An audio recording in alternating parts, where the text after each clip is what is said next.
Some victims vanish without a trace. Others live to tell the tale, but only just. In this compilation, we follow 3 women who came face to face with evil. A 13-year-old outsmarting her captor after 88 days in hell. A teenage girl left for dead who walked out of the wilderness to expose her monster. And a mother who never made it home from a shift at work, betrayed by someone she thought she could trust. These aren't just crimes, they're survival stories written in blood. Mr. True Crime. Sharon County 911, where is your husband? Somebody else is on. Hello? On the chilling night of October 15, 2018, a desperate 911 call pierced the stillness of Barron County, Wisconsin. It was approximately 12:53 a.m. when the call was made from Denise J. Kloss's phone. All that could be heard were muffled screams in the background as the dispatcher quickly traced the call to the Kloss residence at 1268 1312 Avenue near the outskirts of Barron. Responding immediately, deputies from the Barron County Sheriff's Department arrived on the grim scene by 1:00 a.m. As they approached, the quiet of the night was unsettling. The home stood dark under the pale moonlight, with no signs of disturbance visible from the outside. Deputies approached with a mixture of urgency and caution. The tranquility of the night was deceptive. On the way, one of the deputies noted a peculiar sight. A maroon vehicle, seemingly an older model Ford Taurus, moving away from the direction of the house. It was the only vehicle on the road at that hour, adding a layer of mystery to the night's events. Upon entering the home, the deputies were met with a horrifying scene. Just inside the front door, the body of a man lies still. James M. Kloss, the family patriarch, is found deceased, a victim of a fatal gunshot to the head. Further inside, a barricade tells of a last desperate act of survival. Denise J. Kloss, mother and wife, found lifeless in the sanctuary of their bathroom, her final stand marked by a gunshot wound. Both parents had suffered devastating wounds that spoke of the intention to kill, not just to harm. The autopsies performed later by Dr. Veena Singh would conclude that both James and Denise Kloss died from shotgun wounds, and their deaths were ruled as homicides. This tragic event left the community in shock, as law enforcement began piecing together the events that led to this violent and fatal night. Continuing the urgent investigation, the officers soon discovered additional evidence at the scene.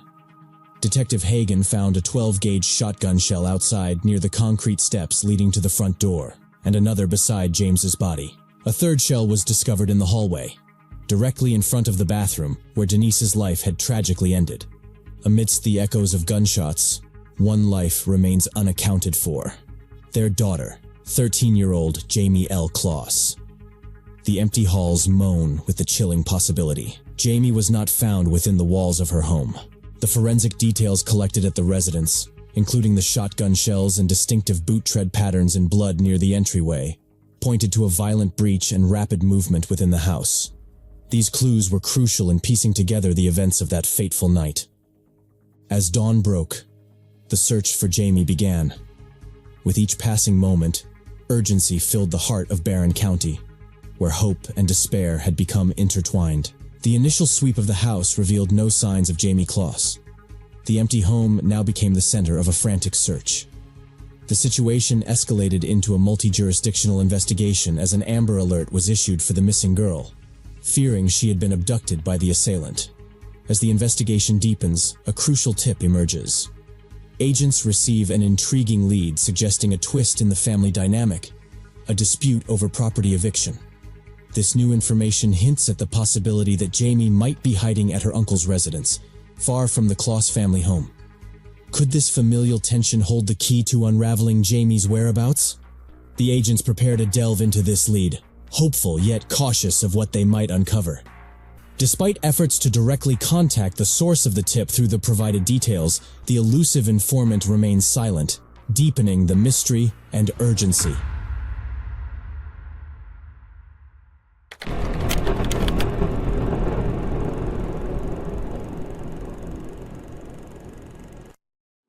As the search for Jamie Kloss intensified, a team of Wisconsin Department of Justice agents, led by Special Agent Reimer, arrived at the home of her Jamie's Aunt Lynn Kloss late in the evening.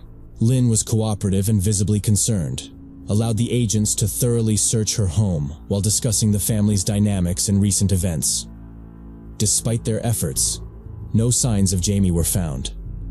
The discussions, which stretched into the early hours, focused on debunking any rumors of family disputes over property and gathering any detail that might lead to Jamie. In a parallel effort, on a crisp afternoon, special agents interviewed Jeffrey Kloss, brother of James Kloss in Madison, delving into the family's background and his relationship with his brother James. Jeffrey described a family that was close-knit yet complex, marked by personal solid bonds amidst occasional distant relations. His insights were crucial, shedding light on the family's interactions and emotional landscape following the tragedy. Both interviews were meticulously documented by the agents, capturing essential narratives from the family's closest members, adding layers of context to the ongoing investigation and the quest to unravel the mystery of Jamie's disappearance. That afternoon, an Eau Claire Acres Circle resident in Gordon, Wisconsin, spotted a young girl, disheveled and frightened, emerging from the woods. Her eyes held a mixture of exhaustion and resolve. It was Jamie Kloss, alive, against all odds. The girl everyone thought had vanished into the darkness had found her way to freedom. Jamie Kloss, desperate and determined, spotted a woman walking her dog. Gathering all her courage, Jamie ran toward her, identifying herself and pleading for help. The women, identified as Jean Nutter, had found Jamie Kloss, in a distressed state, wearing mismatched and oversized shoes, and quickly brought her to the safety of a nearby home. She promptly ushered Jamie to the safety of a nearby house and dialed 911, her voice steady, yet filled with urgency, as she relayed the impossible news. Jamie Kloss was alive. Douglas County 911. Hi. I have a young lady at my house right now, and she just says her name is Jamie Kloss. Okay, have you seen her photo, ma'am? Yes, it is her. I 100% think it is her. Are you okay? 100%. The officers immediately responded. Deputy Dittbrender at the scene noted Jamie was wearing a pair of dirty, worn, New Balance athletic shoes, oddly placed with the left shoe on her right foot and the right shoe on her left. Fearing that her kidnapper might be nearby, Deputy made the quick decision to move Jamie to a safer location. Deputy Dittbrender drove her away in a squad car, with another squad car following closely behind. Meanwhile, other deputies stayed behind at the Kacinskas residence to ensure no immediate threat remained. For 88 days, I have stood before you and said we would work tirelessly to bring Jamie Kloss home. Today, I can report we have done just that. In no time, the strong girl Jamie had given officers enough eye description of kidnapper. The officers performed a swift extraction from the area. As Deputy Dittbrender drove along Eau Claire Acres Circle, she noticed a red car heading toward her, which then turned onto the loop. She asked Jamie if it could be her kidnapper, but Jamie wasn't sure. Deputy Dittbrender radioed other officers, alerting them to the car. The officer on radio confirmed the car was registered to Katie Patterson. He positioned his squad car to observe as the vehicle passed, noting it had a lone male driver, a broken taillight, and no rear license plate light. Following it briefly, he conducted a traffic stop. Upon confirming the vehicle's registration matched Patterson's last name, when Sergeant approached the vehicle, he instructed the driver to show his hands and step out of the car. Upon opening the door, Patterson spontaneously confessed to the crimes, stating, "I know what this is about. I did it." In the shadow of Jamie's rescue, the focus shifted to the man responsible, Jake Patterson. As special agents prepared to confront him, the question lingered. Why did he do this? Patterson's background offered little to explain his actions. A quiet young man from a small town, no history of violent crime, brief service history in Army, no connections to the Kloss family. Yet here he was, confessing to an act that tore a family apart and sent shockwaves through the community. Detectives needed more than a confession. They needed insight into Patterson's mind to understand the disturbing rationale behind his actions. The interview room, cold and stark, bore witness to Patterson's chilling admission. He described how he first noticed Jamie one morning as he sat behind a school bus. In that brief moment, he felt an inexplicable compulsion, a decision formed in his mind, irrational but unyielding. He didn't know her name or her family, but that fleeting encounter planted a dangerous idea that would fester until he acted on it. Yet, as dark as his intentions were, a single moment of courage would shift the narrative. Jamie's escape led her into the path of Jean Nutter, the woman who first encountered Jamie after her escape, and whose quick thinking would play a pivotal role in her rescue, Jean, became the first beacon of safety in the midst of overwhelming fear. Here's what Jamie told Deputy Carey as she recounted that fateful encounter, that forever etched in her memory.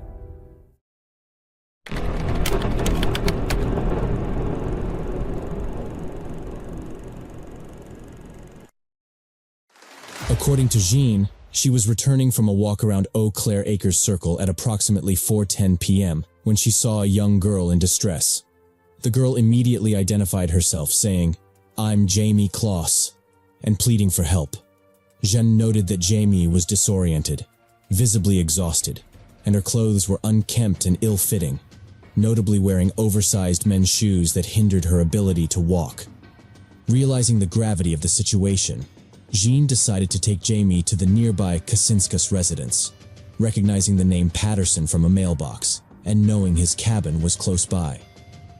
Jean described Jaime as being in shock, a stark testament to the ordeal she had endured. Here is how Jean described it in one of her interviews. At the end of my driveway, and then I saw a young woman who appeared to be in distress. She was probably about 10 or 12 feet from me, saying, "I need help." All I knew is whoever this child is, she's in trouble. What did you see that made you think she was in trouble? Well, because it was 19 or 20 degrees outside, and she only had a sweatshirt on and maybe some black leggings, and I thought she was in her slippers. So I figured she left wherever she had been in a hurry. You know, a lot of things went through my head. So I quickened my pace and got to her, and she just sort of fell into me and said, "I'm Jamie," and I said, "I know." Did you recognize her right away? Right away, because her pictures are everywhere. Yeah. Then my CPS, child protection brain, really just clicked in, and I knew what was going through my head is, okay, I know your circumstances, I know what happened to you, I know the person you're with is potentially dangerous. My only responsibility is to get you to a safe place. It was wonderful. I can only imagine what they've been through. Honestly, I feel privileged that I had this little piece of, you know, the puzzle of finding Jamie. Only one man could provide the answers to all these lingering questions, the perpetrator himself, Jake Patterson. His knowledge of the events and his motivations remain crucial to fully understanding the tragedy that unfolded.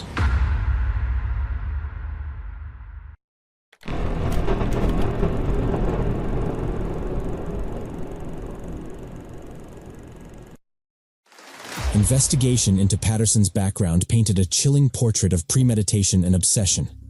He had spotted Jamie by chance, watching her board a school bus. This random sighting sparked a sinister plan that culminated in the cold-blooded murder of her parents and her abduction. Patterson revealed that he briefly worked at the Saputo cheese factory, south of Almena, before quitting after just 2 days. During one of his morning drives to work, he found himself behind a school bus on US Highway 8. That's when he first saw Jamie Kloss stepping onto the bus. He claimed he knew nothing about her or her family, not even where she lived. Yet, in that brief moment, he decided that she was the one he would take. By his second and final day at Saputo Cheese, his plan was already forming. He went to a Walmart in Rice Lake and purchased a black balaclava mask, intent on using it to hide his identity when he took Jamie. Patterson admitted that, in the days following his decision, he made 2 attempts to carry out his plan to abduct Jamie Kloss before October 15th. On his first attempt, just days after quitting his job at Saputo Cheese, he drove to the Kloss home, but a full driveway deterred him, making him nervous about getting too close. A few nights later, he returned, only to find the lights on and people moving around inside the house. Once again, he backed out, unwilling to take the risk. Determined and methodical, Patterson began refining his plan. One night, he drove down County Highway and stole a set of license plates from a parked car. This move, he explained, was to avoid any chance of his vehicle being identified when he returned for a third and final attempt on October 15th. As Patterson neared the Kloss home on that fateful night, he pulled onto a quiet side road. There, he took off his car's license plates, both front and rear, from his older red Ford Taurus, replacing the rear one with the stolen plate to avoid being traced. He had made a series of calculated modifications to his vehicle, including disconnecting the dome light so it wouldn't reveal him as he entered and exited. Patterson had even gone as far as removing the trunk light and the glow-in-the-dark emergency trunk release, ensuring no escape once someone was inside. Before leaving for the Kloss residence, Patterson carefully prepared his weapon of choice, his father's 12-gauge Mossberg pump shotgun. He explained his preference for this particular model, noting its commonality might complicate efforts to trace it back to him. Patterson loaded the shotgun with slug shells, selected for their destructive potential, believing they would be more lethal than rifle ammunition. With meticulous precision, he wiped each shell clean of fingerprints, ensuring no trace evidence could link him to the impending crimes. Before setting out, Patterson took meticulous steps to ensure no forensic evidence could implicate him. He methodically wiped down the shotgun shells and the shotgun itself with gloves, ensuring there were no fingerprints or DNA traces left. He took additional measures by shaving off all his facial and head hair and showering to eliminate any stray hairs at the crime scene. Patterson dressed in nondescript attire to blend into the night. Brown steel-toed boots, blue jeans, a black jacket, and a black balaclava mask, adding an extra layer of anonymity with 2 pairs of work gloves. This careful preparation underscored his intent to execute his plan without leaving any traceable evidence behind. As he approached the Kloss residence under the cloak of darkness, he turned off his headlights to avoid drawing attention. At the end of driveway, he parked his car. With calculated quietness, he exited the vehicle and made his way up the sidewalk towards the front door. It was then he observed James Kloss, visible through the large picture window to the left of the entrance, seemingly unaware of the looming danger. Patterson recounted seeing James Kloss inside, shining a flashlight outward, as if searching for the source of the disturbance. Despite Patterson's demand for James to get down, James continued peering out. Growing impatient, Patterson approached the front steps, opened the storm door, and forcefully knocked on the entry door, trying to get James's attention. When James peered through the decorative window of the door and demanded to see a badge, mistakenly believing Patterson might be law enforcement, Patterson escalated the situation. He raised his shotgun, aimed directly at James's head, and fired, watching as James fell immediately. Upon entering the Kloss home, Patterson armed himself with a kitchen knife from his pocket and used a flashlight to navigate the darkened interior. He noted all the lights were off and began methodically searching each room. Finding no one, he returned to a door he had previously noticed, which was now shut and appeared barricaded. Determined, Patterson forced the door with repeated shoulder charges and kicks, eventually breaking it open after numerous attempts. Inside the bathroom, he found Denise and Jamie Kloss huddled together in the bathtub, with Denise protectively embracing her daughter.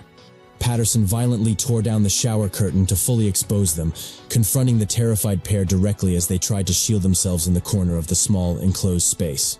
In a chilling recount, Patterson described how he forced Denise to attempt to silence her daughter by placing duct tape over Jamie's mouth. When Denise struggled with the task, he aggressively took over, binding Jamie's mouth, head, wrists, and ankles with tape. He then extracted Jamie from the bathtub, standing her up in the confined bathroom space. Gripping his shotgun, he turned to Denise, executed her with a deliberate shot to the head, believing it to be the most lethal method. He then wrapped his arm around Jamie, dragging her from the blood-slick bathroom and through the house to the front yard. Despite initially instructing Jamie to walk, he realized the impossibility due to her bound ankles and instead dragged her to his car. He opened the trunk, roughly placed her inside, and secured it, completing the harrowing abduction under the cover of darkness. After the abduction, he recounted driving away from the Kloss residence towards Barron, briefly encountering police vehicles rushing in the opposite direction with sirens blaring. He revealed his readiness to confront law enforcement with lethal force if intercepted during his escape. Upon arriving at his secluded residence in Gordon, Wisconsin, he described removing terrified Jamie Kloss from the trunk of his car. He noted her visible distress and the signs of her ordeal, including her soiled clothing. In his home, he removed the binds and instructed her to change into clean clothes, specifically his sister's pajamas, aiming to erase any forensic evidence. He disposed of her original clothing along with the tape and his gloves by burning them in his basement, obliterating any remaining traces of the crime. Jake T. Patterson described how he had constructed a hidden compartment under his bed to keep Jamie Kloss out of sight. His bed, positioned in the corner of his bedroom, was elevated about 2.5 feet from the ground, allowing just enough space beneath it for Jamie Kloss to fit. He secured this makeshift prison by barricading the open side with plastic totes, which he fortified with barbell weights to prevent escape attempts. This setup also served as an alert system if Jamie Kloss moved the weights. he would hear them. Patterson recalled several instances when he believed Jamie Kloss had attempted to escape, leading to his aggressive outbursts that terrified her into submission. He admitted to using psychological intimidation to reinforce her fear, ensuring she remained under the bed even in his absence. Whenever he left the house, he would explicitly threaten her with dire consequences if she tried to leave her confined space. During his visits away from home, such as the 12-hour Christmas visit to his grandparents in Superior, Patterson instructed Jamie Kloss to endure without basic necessities like the bathroom until he returned. On days when his father visited, typically on Saturdays, Patterson would take extra precautions to mask any sounds Jamie Kloss might make by turning up the radio in his room, ensuring her continued concealment. Patterson recounted that he initially kept a loaded shotgun positioned near the door of his room, armed with 3 shells, ready to confront police if necessary. About 2 weeks later, he decided to remove the shells and stash them in a drawer, deeming the immediate threat of a police raid to have diminished. He then hid the now empty shotgun in the trunk of an inoperative white car parked on his property, suggesting that it could have been moved by his father if discovered.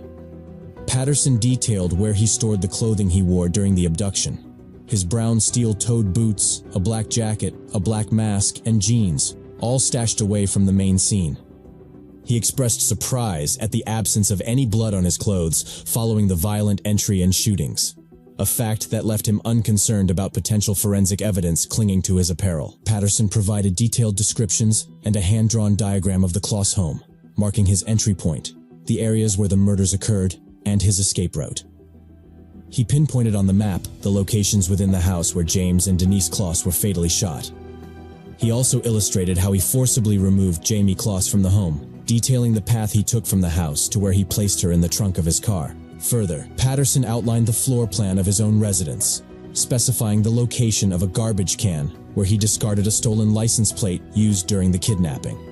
This meticulous recounting of the crime scene setup gave investigators critical insights into the events of that night. On the day he was arrested, Patterson explained that he had left Jamie under his bed, telling her he would be away for a few hours. Upon returning and discovering that Jamie had escaped, he attempted to find her by driving around the area. However, his search was short-lived.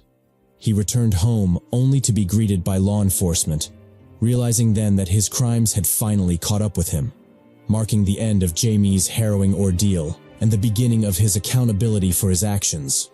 Jake T. Patterson confessed that he initially believed he had evaded capture after the murders of James and Denise Kloss and the kidnapping of Jamie Kloss, given that 2 weeks had passed without his arrest.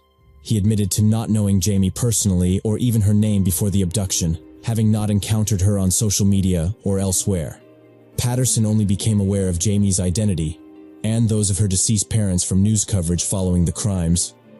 He reflected with chilling detachment that a flawless execution of his initial plan could have prevented his eventual capture. The investigation led to a detailed search of Patterson's property at 141668 Eau Claire Acres Circle. The property included a 2-story home and a 3-car detached garage in a partially wooded lot.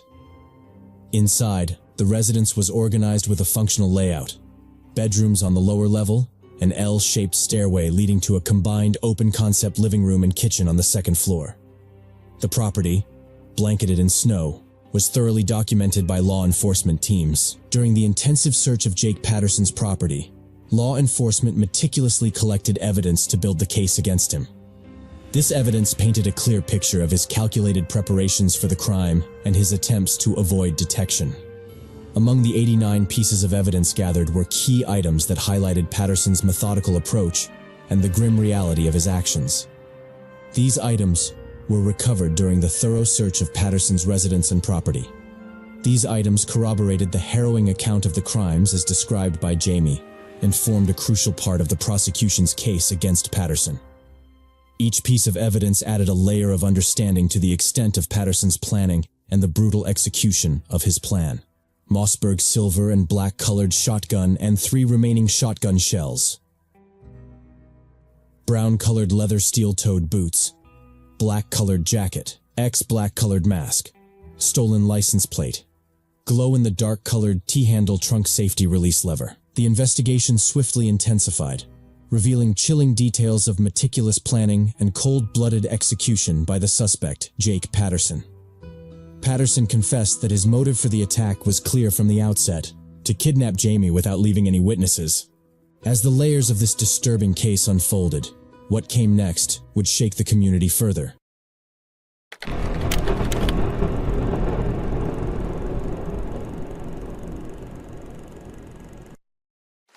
That's how Jamie Kloss recounted the harrowing events of October 15th.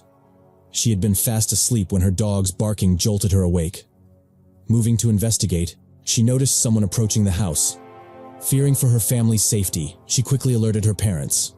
Her father, James, went to the door, while Jamie and her mother, Denise, hurried into the bathroom, hiding together in the bathtub.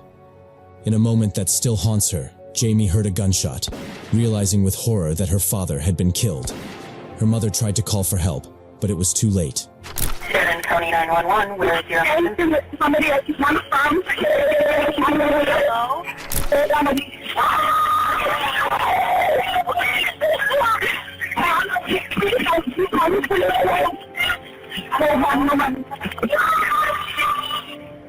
The intruder broke through the bathroom door, ordering Denise to tape Jamie's mouth.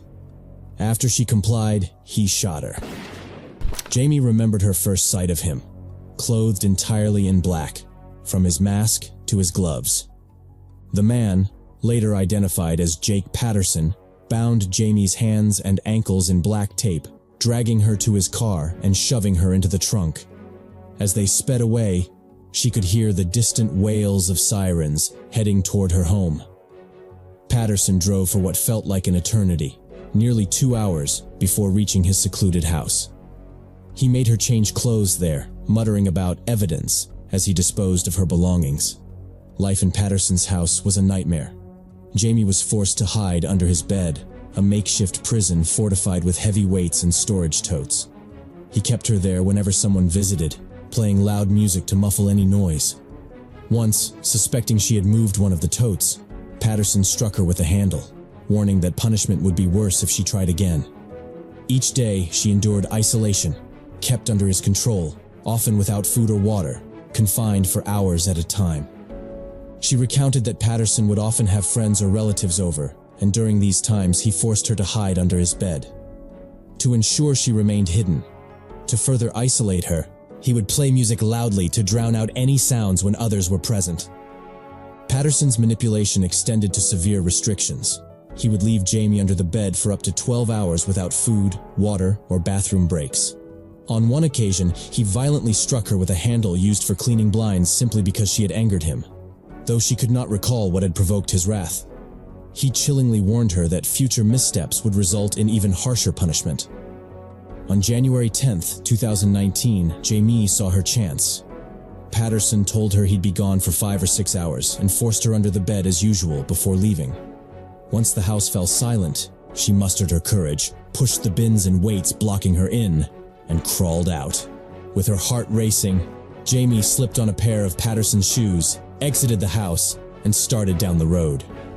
It wasn't long before she spotted a woman, Jean Nutter, walking her dog. Approaching her, Jamie revealed her identity and told Jean that she'd been kidnapped. Jean quickly led her to the nearest house, where they made the life-saving call to 911.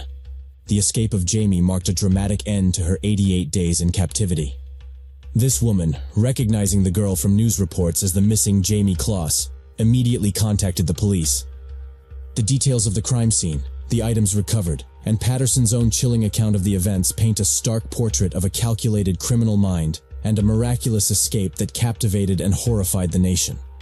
Upon Patterson's arrest, he conceded to the gravity of his actions and the inevitability of his capture, noting the meticulous planning that had gone into his crimes, but also the simple twists of fate that led to his apprehension.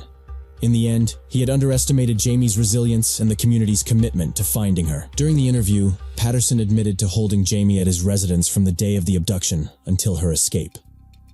The charges against Jake Patterson painted a grim picture of the October 15, 2018 events. Your actions and the ideas that you had are not normal. They are shockingly not normal. I have no idea what rehabilitation could be provided for you. No one suggested any rehabilitation because even from your own side, the doctors can't find anything wrong with you. These crimes rank as the most heinous and dangerous that I have seen either here or anywhere else in the state of Wisconsin and perhaps the United States. Patterson was formally indicted on multiple charges, including Count 1. First-degree intentional homicide for the death of James Kloss. Count 2. First-degree intentional homicide for the murder of Denise Kloss. Count 3. Kidnapping for forcibly abducting Jamie Kloss. Count 4. Armed burglary for unlawfully entering the Kloss home while armed. In 2019, Jake Patterson received 2 consecutive life sentences without the possibility of parole for the murders of James and Denise Kloss. Additionally, he was sentenced to 40 years for kidnapping Jamie Kloss, broken down into 25 years of incarceration followed by 15 years of supervised release. As Jake Patterson spends the rest of his life behind bars wrestling with the decisions he made, he may also have to wrestle to save his life. In video obtained from the New Mexico Corrections Department, Patterson's seen getting into a physical altercation with another inmate after he reportedly was harassed for the crimes he committed against a minor. It's been discovered lately that Patterson had been having problems with inmates. During the court proceedings, Jamie Kloss conveyed her statement through her family's attorney, providing her own account and impact testimony indirectly to the court. Home or my stuff because of the memory of that night. My parents and my home were the most important things in my life. He took them away from me in a way that will always leave me with a horrifying memory. But there are some things that Jake Patterson can never take from me. He can't take my freedom. He thought that he could own me, but he was wrong. I was smarter. I watched his routine and I took back my freedom. I will always have my freedom and he will not. Her family members. After the verdict, Jamie Kloss's family expressed their satisfaction with the court's decision during a media interaction, emphasizing their relief and gratitude for the justice served. These gifts have come from all over the world and is very appreciated. I also want to thank once again this community. Their love, support, respect has been overwhelming. The town of Barron, the state of Wisconsin, the people from around the entire country has given Jamie and our entire family great comfort. Thank you for all being here today. Jamie Kloss's return was warmly embraced by her community, a testament to their collective relief and joy at her safe recovery. The support from neighbors and locals has been a pivotal part of her healing process, offering a solid foundation of love and security as she rebuilds her life after such a traumatic event. This is where the investigation stands at this afternoon. Jamie was reunited with her aunt at the hospital this afternoon. She will also be reunited later this evening with the rest of her family. She is doing as well as circumstances allow. After a profound tragedy, hope has emerged for Jamie Kloss. Now, under the guardianship of her aunt, Jennifer Nyberg-Smith, Jamie is slowly rebuilding her life with the support and love of her family. Since taking on the role of guardian, Jennifer Nyberg-Smith has become Jamie Kloss's steadfast protector, advocate, and cheerleader. Recognizing the interest and concern for Jamie's well-being, Jennifer regularly shares updates via the Healing for Jamie Facebook page, providing insights into Jamie's recovery and new life. Jennifer also uses her platform to raise awareness about child safety and the impact of trauma, partnering with local organizations to advocate for children who have been through similar experiences. Her dedication extends beyond the care for Jamie, aiming to transform their story of survival into a beacon of hope and action for others. A $50,000 reward was offered for information leading to Jamie Kloss's whereabouts. After she was found, the couple who discovered her declined the reward, stating that Jamie was the only one who truly deserved it. The community is thrilled to see Jamie back home, as seen in the many supportive comments online. Her return has brought widespread joy and relief. As we reflect on Jamie Kloss's harrowing journey and her indomitable courage, we are reminded of the powerful wave of community support that rallied around her. Her story is a testament to the strength of unity and the resilience of the human spirit in overcoming even the most daunting challenges. Let us continue to champion this spirit of solidarity and hope. Jamie escaped the unthinkable, but not everyone gets to run. Some are left broken, bleeding, and buried, until they fight their way back. This is the story of Mary Vincent. Mr. True Crime. I had to get up as quickly as I could to get help. And I climbed out of the culvert and up the cliff. This is Mary Vincent, now living with prosthetic arms, narrating her story. She was left for dead, thrown into a gully like she was nothing. But Mary wasn't nothing and refused to give up. Her attacker thought she was dead, but he was wrong. Bleeding and broken, she climbed out of a 30-foot cliff, defying the odds. She was supposed to disappear. Instead, she survived, and when the time came, she made sure he wouldn't. With nothing but with only her memory, she made sure he was captured. On September 29, 1978, a storm brewed over Northern California. For 15-year-old Mary Vincent, it was just another day hitchhiking home, until a stranger pulled over. A man with a smile too wide, a truck with a broken taillight, and a choice that would plunge her into a nightmare worse than death. She went through unimaginable circumstances, but her story was only beginning. In the 1970s, hitchhiking was a familiar and trusted way to get around. People would wave down strangers without a second thought, believing that kindness and trust were the norm. And most of the time, they were right. Rides ended with safe arrivals at their destinations. But not always. Behind some smiles lurked something far darker.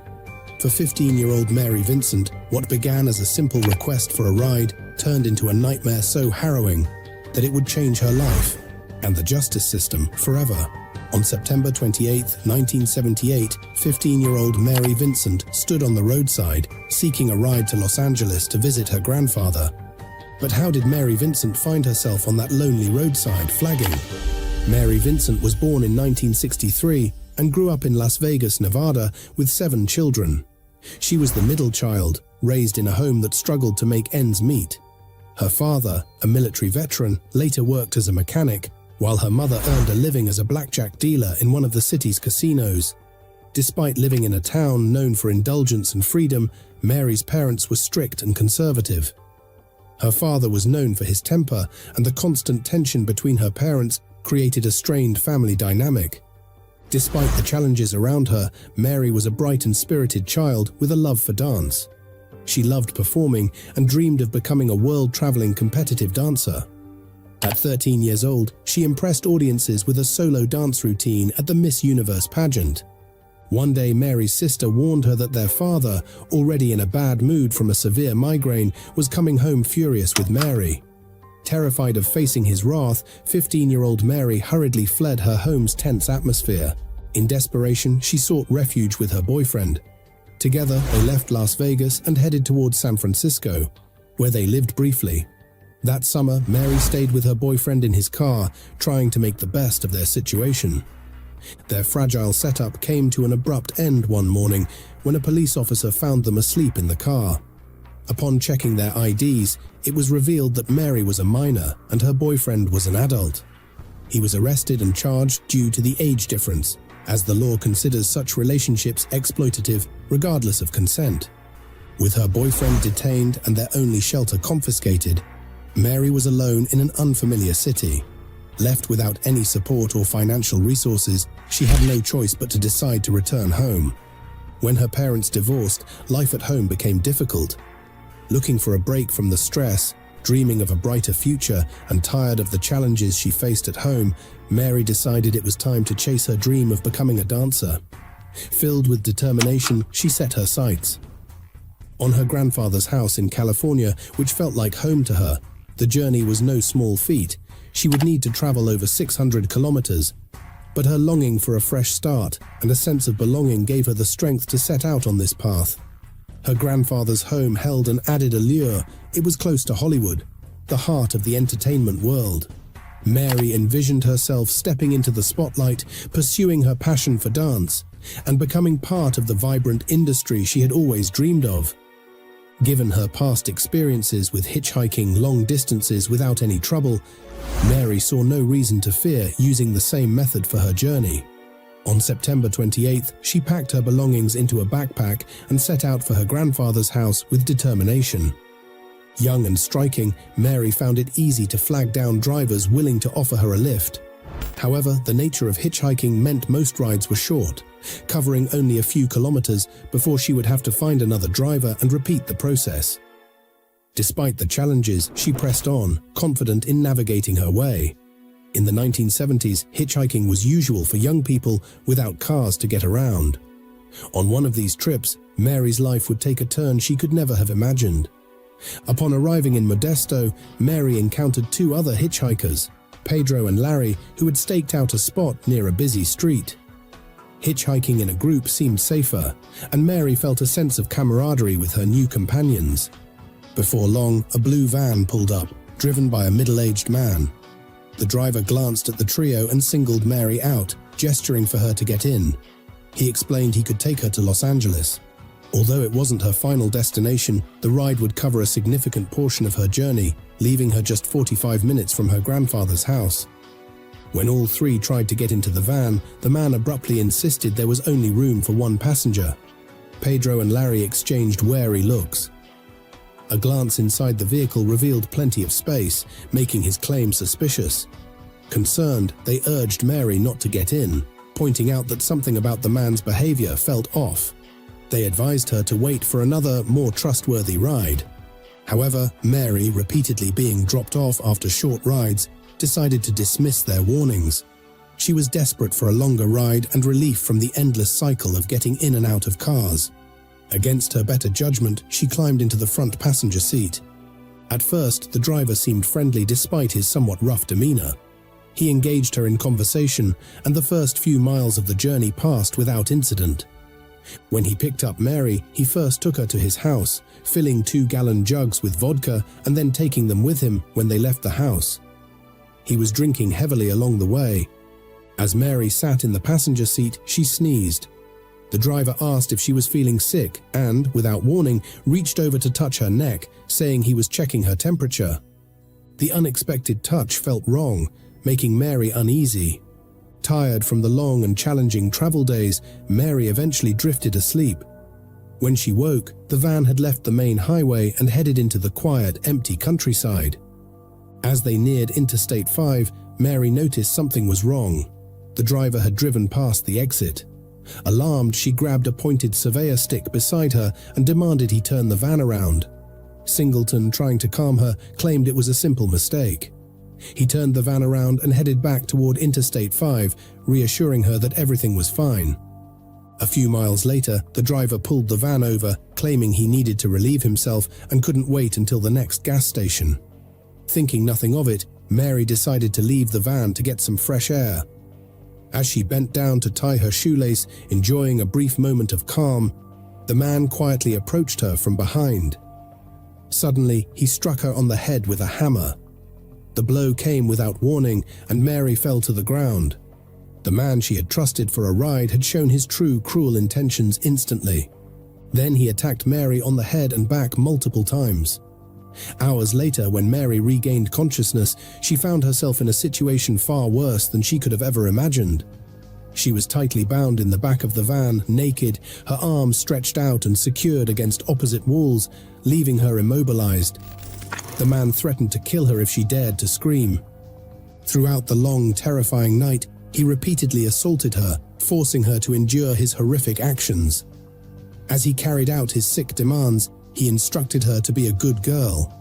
He continued his violent actions as he drove to a secluded canyon, stopping in an isolated area to carry out further assaults. Mary begged for her life, pleading with him to let her go. In response, he forced her to drink alcohol, leaving her disoriented. Eventually, she lost consciousness, only to wake up being dragged away from the van. He then untied her hands, but what followed was another horrifying act of violence that would change her life forever. But it does not end here. The driver had a far more sinister plan. Reaching into his toolbox, he pulled out a hatchet. Mockingly, he asked Mary if she wanted to be free in an act of unimaginable cruelty. He cut off her left hand with the swing of a hatchet.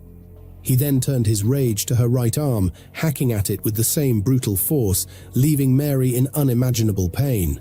He pulled out a hatchet from his toolbox and took my left arm and took one swing, and I started to fall. And then he took another swing, and I grabbed his arm, grabbed it real tight, and I couldn't figure out, I'm holding him real tight on his arm, but I'm still falling. I looked down at my arm, and there was nothing, just blood squirting out. After mutilating her, he dragged Mary to the edge of the road and threw her over a steep embankment.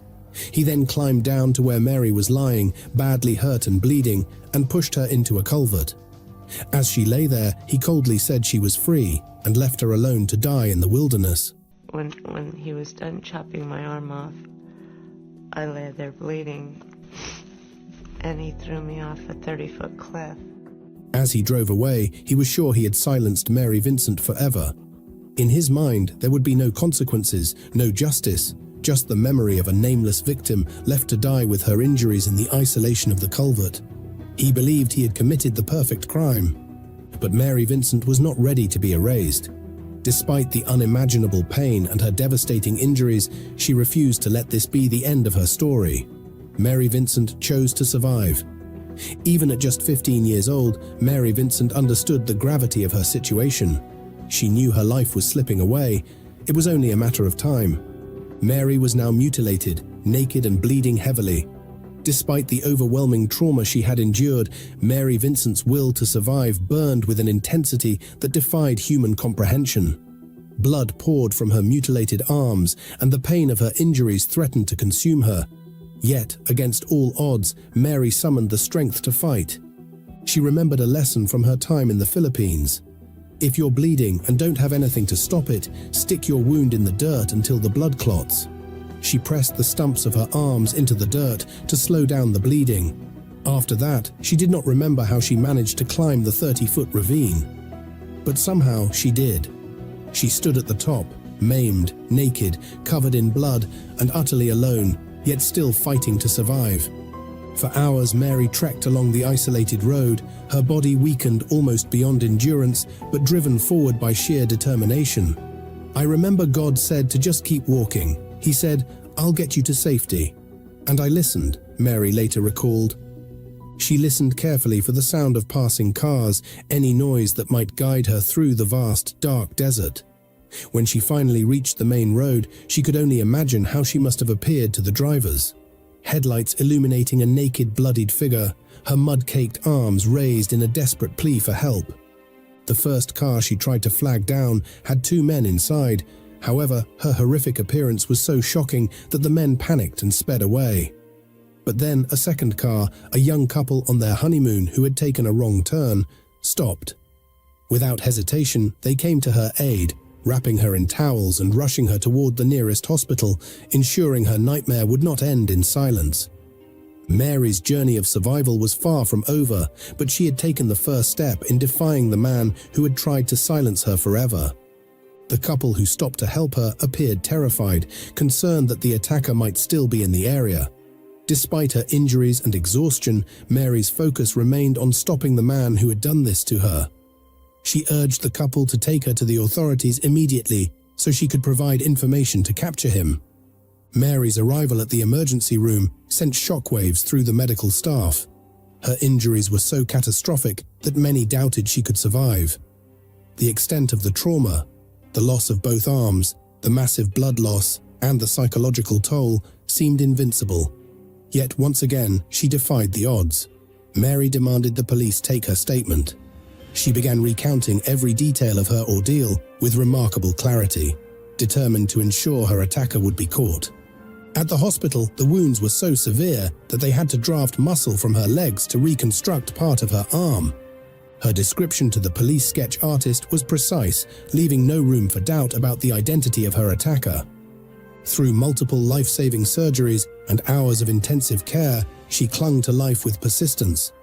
Her physical survival alone was hailed as a medical miracle, but her journey to recovery had only just begun. As Mary's remarkable survival story made headlines, it sparked widespread outrage. The horrific details of the crime shocked the community and law enforcement. In their determination to bring the perpetrator to justice, authorities launched a massive search. Mary's detailed description of her attacker and his vehicle proved invaluable. Within days, a neighbor recognized the attacker. He was identified as Lawrence Singleton from the police sketch.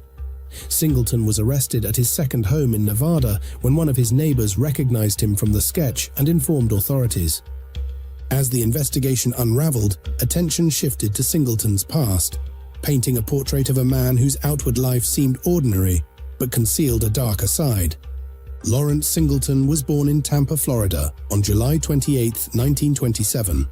At the time of his trial, he was 70 years old.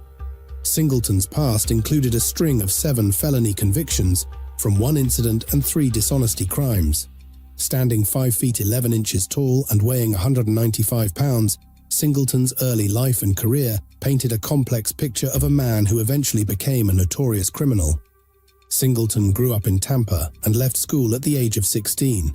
He briefly worked on the railroad and at a shipyard before enrolling in maritime school in St. Petersburg. By 1945, at 17, he joined the Merchant Marine and began his career at sea. In 1950, Singleton was drafted into the U.S. Army, serving in combat during the Korean War. After being honorably discharged in 1952, he returned to the Merchant Marine, attended officers' training school, and earned his master's license, rising to the rank of captain. In 1958, Singleton married Shirley Ann Powells, and they remained married for 14 years. The couple had one daughter, Deborah Ann, born in 1963.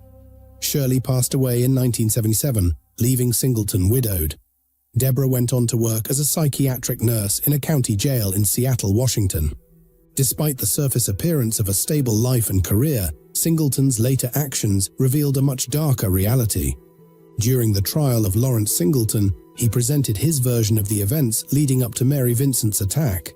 His account, filled with baseless accusations, attempted to deflect blame onto fabricated characters while denying the severity of his crimes. Singleton stated that when he picked up Mary in Berkeley, he was not alone with her in the van. Instead, he alleged that he had also picked up 2 additional hitchhikers. 2 men he identified as Pedro and Larry. According to Singleton, the group traveled together, stopping at a bar where they drank alcohol and smoked substances. He went on to claim that all 3 men, himself, Pedro, and Larry, paid $10 each for consensual intercourse with Mary, whom he referred to using offensive language. Singleton claimed innocence, so the police had to search for evidence to convict Singleton. They found Mary's arm around 100 miles away from where it was cut off. The trial that followed was a deeply emotional and intense experience. Mary, still carrying the physical and emotional scars of her ordeal, had to confront her attacker in court. Fitted with prosthetic arms, she walked into the courtroom with a quiet but powerful determination. Taking the stand, Mary spoke bravely about the horrors she endured. Her words were measured but filled with raw emotion, and the weight of her story gripped everyone in the room. Many in the courtroom couldn't hold back tears as she recounted the unthinkable moment by moment in front of the man who had caused her so much pain. Meanwhile, Singleton sat stone-faced, denying any wrongdoing and showing no remorse. His refusal to take responsibility made Mary's testimony even more challenging, forcing her to relive every painful detail. Yet she stood firm. Mary's strength in that courtroom wasn't just about seeking justice, it was about reclaiming her story and showing the world she was so much more than what had happened to her. Her bravery left an indelible mark on everyone who witnessed it. In a bizarre twist, Singleton suggested that it might be Pedro and Larry who attacked Mary, severed her arms, and left her to die. He asserted that when he last saw Mary, she was unharmed, claiming that he had dropped her and the 2 men off at an undisclosed location and had no involvement in her brutal attack. However, Singleton's attempt to mislead investigators quickly fell apart. His story was full of inconsistencies and apparent lies. He claimed one of the hitchhikers was named Larry, the same as his name, which immediately raised suspicion. Whether this was a poor attempt to shift blame or arrogance, His story didn't hold up, allowing investigators to dig deeper and uncover the truth. The police, recognizing Singleton's story didn't add up, focused on gathering solid evidence to prove his guilt. When investigators searched Singleton's home, they found several pieces of evidence that firmly pointed to his guilt. A pack of cigarettes belonging to Mary was found in Singleton's home. Leftovers of Mary's clothing, which Singleton had attempted to destroy by burning, were discovered. Singleton had removed the carpet from the back of his van and thoroughly cleaned it, an apparent attempt to eliminate blood evidence from the crime scene. Additionally, investigators learned that Singleton had attempted to take his own life shortly after the attack. This act was considered an implicit admission of guilt, further solidifying the case against him. Armed with Mary's detailed account and the overwhelming physical evidence, prosecutors painted a vivid picture of Singleton's brutality. Singleton's guilt was undeniable, despite his baseless claims and complete lack of remorse. Mary's testimony was both heartbreaking and powerful, as she relived her trauma in front of the court with remarkable courage. Singleton attempted to argue for a referral as a mentally disordered sex offender, but the court denied the motion. Psychiatric evaluations revealed no significant evidence of mental illness, determining instead that Singleton's violent behavior was linked to alcohol abuse. The prosecution systematically dismantled Singleton's claims. His statements to the police were inconsistent and contradicted by forensic evidence. Singleton argued that sentencing him for both oral copulation and other sexual crimes amounted to double punishment. The court rejected this claim, stating that each act was a separate and distinct crime, warranting its penalty. Singleton contended that he should have been sentenced for assault with intent to murder, which carried a lighter penalty. However, the court upheld the charge of attempted first-degree murder, citing the severity of his actions, leaving Mary without arms and bleeding in the wilderness. As evidence of his intent to kill, due to the widespread publicity surrounding the case, the trial was moved to San Diego County to ensure a fair process. In March 1979, Singleton was convicted on all counts. Singleton was sentenced to 10 years for attempted murder, with enhancements for using a deadly weapon and inflicting great bodily harm. Additional consecutive sentences for rape, oral copulation, and sodomy. Sentences for mayhem and kidnapping were stayed until the completion of the other terms. Despite being found guilty on all charges, Singleton's punishment caused widespread outrage. Under the sentencing laws at the time, he was given 14 years in prison, the maximum sentence allowed under California law. This leniency left many questioning the justice system's ability to protect victims and prevent future crimes. Singleton's case became a glaring example of the legal limitations of sentencing during the late 20th century. Despite the grotesque nature of his crimes, the 14-year sentence was the harshest punishment available under California law at the time. As Singleton was escorted out of the courtroom, he turned to Mary and delivered chilling words that would stay with her for years. "I'll finish this job if it costs me my life." Those words were a stark reminder of the danger Singleton posed to Mary and society. The inadequacy of his sentence only deepened the sense of unease, leaving many to fear what might happen when he inevitably walked free. Although Mary survived the attack, it didn't give her the feeling of being a survivor. Instead, it sank her into a deep sadness. She had big dreams of becoming a dancer, but the surgeries needed after the attack made it impossible for her to dance again. Losing that dream was another painful blow to everything she had already endured. The path to physical healing was exhausting. Mary had to relearn navigating life's simplest tasks without hands or forearms. Eating, dressing, and writing became challenges, requiring extraordinary patience and determination. However, healing her body was only one step in Mary's journey. The emotional and mental wounds she carried were even more challenging to face. She was haunted by nightmares and struggled with the memories of that horrifying night. The pain often felt too heavy to bear, but even in her darkest times, Mary discovered an inner strength she hadn't realized she had. Mary Vincent's journey to rebuild her life was marked by extraordinary resilience and resourcefulness. Remarkably, she crafted her prosthetic arms, modifying them with spare parts from broken electronics. Mary found herself moving from place to place, unable to establish. Without a reliable job, she faced financial hardships, struggling even to maintain or repair her prosthetic arms. Eventually, the mounting challenges forced her to file for bankruptcy, adding another difficulty to her incredible fight for survival. As the years passed, Mary slowly rebuilt her life and found someone she connected with, and decided to marry and try to rediscover happiness. Her strength and determination were a testament to her refusal to be defined by the violence she had endured. But even as she moved forward, the shadow of Lawrence Singleton continued to loom over her life, and a setback struck again. On the day of her marriage, she got the news of Singleton's release. In 1987, Singleton was paroled from a San Luis Obispo prison after serving just 8 years of his 14-year sentence. Lawrence Singleton was released on parole for good behavior. The news was a devastating blow to Mary Vincent and a shocking revelation of systemic failures in the justice system. How could someone capable of such unspeakable acts earn early release? Terrified that he would follow through on his chilling promise to finish the job, Mary moved her family from California to the Gig Harbor area, seeking safety and anonymity far from her attacker. Singleton's parole triggered a wave of public outrage. Dubbed the Mad Chopper by the media, Singleton became the subject of protests wherever authorities tried to place him. No community wanted to house him. The backlash was immediate and intense. In the first town where Singleton was paroled, over 400 residents protested his presence and demanded his removal. The sheer volume of the crowd reflected the collective fear and anger.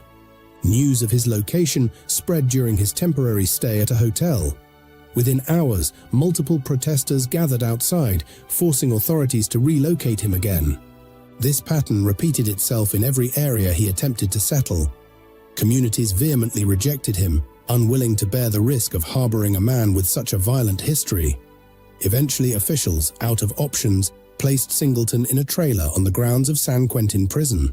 This trailer became his residence for a year, while he served out the remainder of his parole. The public fury surrounding Singleton's early release catalyzed legislative action in California. Lawmakers introduced the Singleton Bill, aimed at preventing similar miscarriages of justice. This legislation mandated, for crimes involving torture, offenders would face a minimum of 25 years in prison.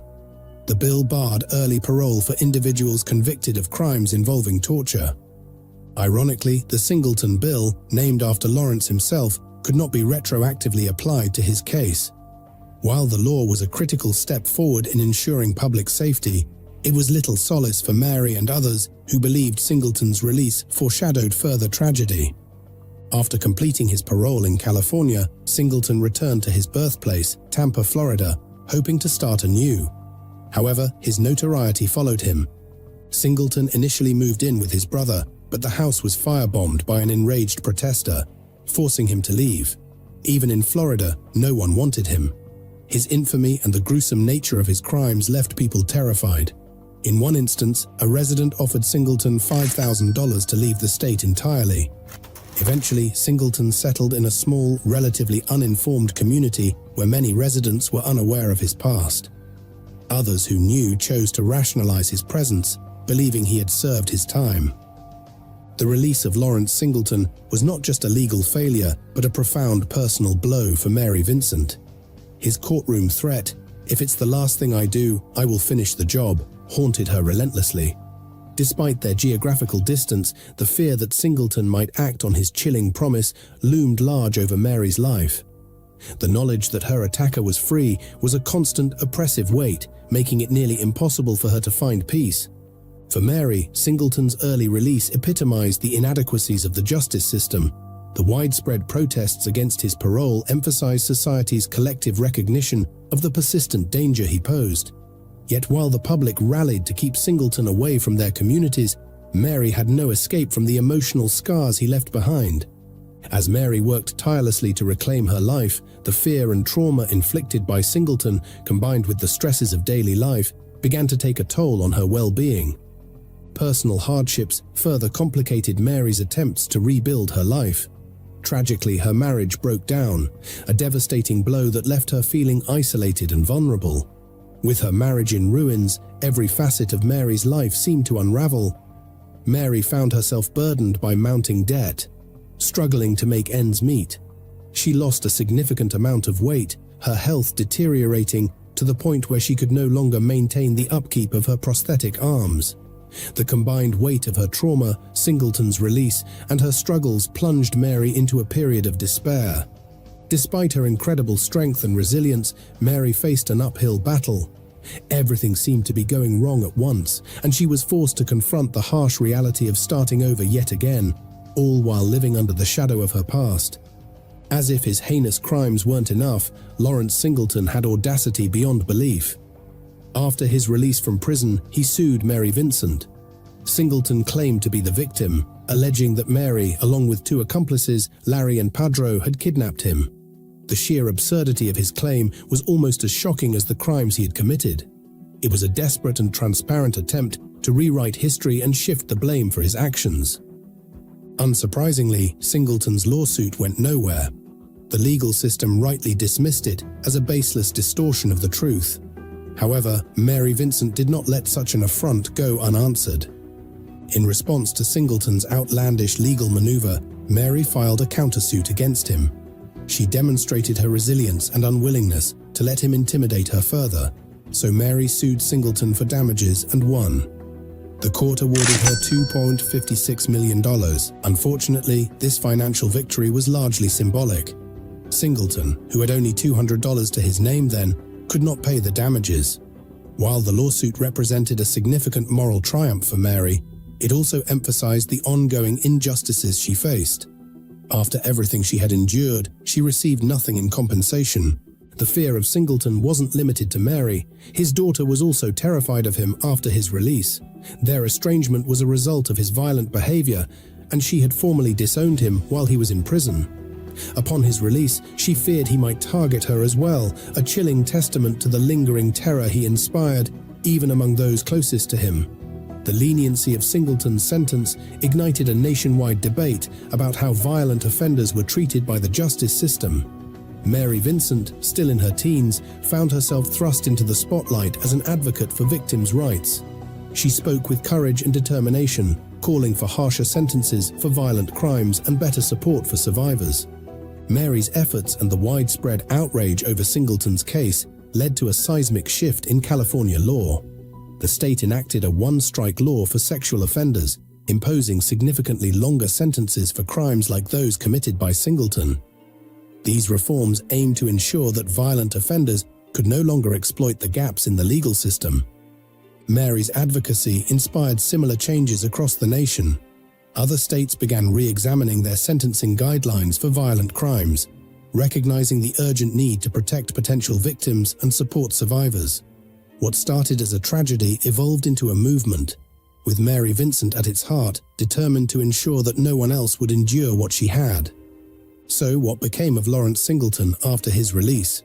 He relocated to Florida, driven out of California by an outcry of public outrage. Californian citizens made it clear they would not tolerate his presence in their communities, staging numerous protests against his parole. Demonstrators carried banners with stark messages like "Drop Dead," "Larry," and "Get the Maniac Out," reflecting their collective disdain and fear of his return. While Singleton lived in Florida, Mary Vincent continued to live in fear. The shadow of his threats loomed large over her life. Despite his past, Lawrence Singleton attempted to lead a seemingly everyday and socially integrated life. Known to suffer from emphysema and depression, Singleton moved into a new neighborhood in 1996, where he quickly established himself as a model neighbor, according to testimony from his next-door neighbor, Thomas Bennett. Singleton was described as polite, helpful, and self-sufficient. He spent much of his time working on his house and yard, solving problems for himself and his neighbors. He installed a drainage system to address a water issue on Bennett's property, and generously lent tools and equipment to others. On one occasion, Singleton gifted an expensive water valve to a neighbor. Singleton was also known for his acts of hospitality, cooking meals such as steaks and shrimp for Bennett and his friends, and even joining them for Thanksgiving and Christmas celebrations. Bennett described Singleton as intelligent, with a sharp memory and engaging conversational skills. Singleton often spoke about his experiences as a merchant marine and his interest in football. He attended local events, including lounge performances where Bennett played guitar. Singleton danced with the women there, refrained from drinking, and never caused any disturbances. Despite knowing about Singleton's criminal history in California, Bennett was not alarmed by Singleton's presence around his family, including his wife and daughter. Singleton's attempts to integrate into the community painted a picture of a man trying to rebuild his life, though it stood in stark contrast to the shadow of his violent past. But for Mary, the battle was far from over. The trauma of the attack and the stress of the trial left deep emotional scars. She grappled with depression, anxiety, and post-traumatic stress disorder. Some days, even the simplest tasks felt like climbing a mountain. She became an advocate for other survivors of violent crimes, sharing her story at events, providing support to fellow victims, and raising awareness about the lasting effects of trauma. Through her efforts, she reminded others that no one has to face their pain alone. For Mary Vincent, Lawrence Singleton's release was a painful reminder of the trauma she had endured. The thought of him walking free, especially after his chilling courtroom threat, was a source of constant fear. But Mary refused to let that fear control her life. Instead, she channeled her pain into purpose, becoming an even stronger advocate for crime victims. Her voice became a rallying cry for change. She pushed tirelessly for stronger protections for victims and harsher punishments for repeat offenders, using her own harrowing experience to inspire legislative reform. On February 1, 1997, Deputy Skolnick arrived at Lawrence Singleton's residence at approximately 4:45 p.m., coinciding with the arrival of the fire department and paramedics. Singleton was discovered on the ground outside a white van, groggy and disoriented. Inside his home, Skolnick found a suicide note on the dining room table, a stark testament to Singleton's deteriorating mental state. Paramedic Cynthia Jones confirmed that Singleton had attempted carbon monoxide poisoning using his car. Someone had pulled him out of the vehicle before authorities arrived. Singleton was semi-conscious and could answer some questions, but struggled with others. Firefighters administered oxygen on the scene before paramedics transported him to St. Joseph's Hospital. Dr. Anthony Padala Jr., the emergency room physician at St. Joseph's, treated Singleton for self-inflicted carbon monoxide poisoning.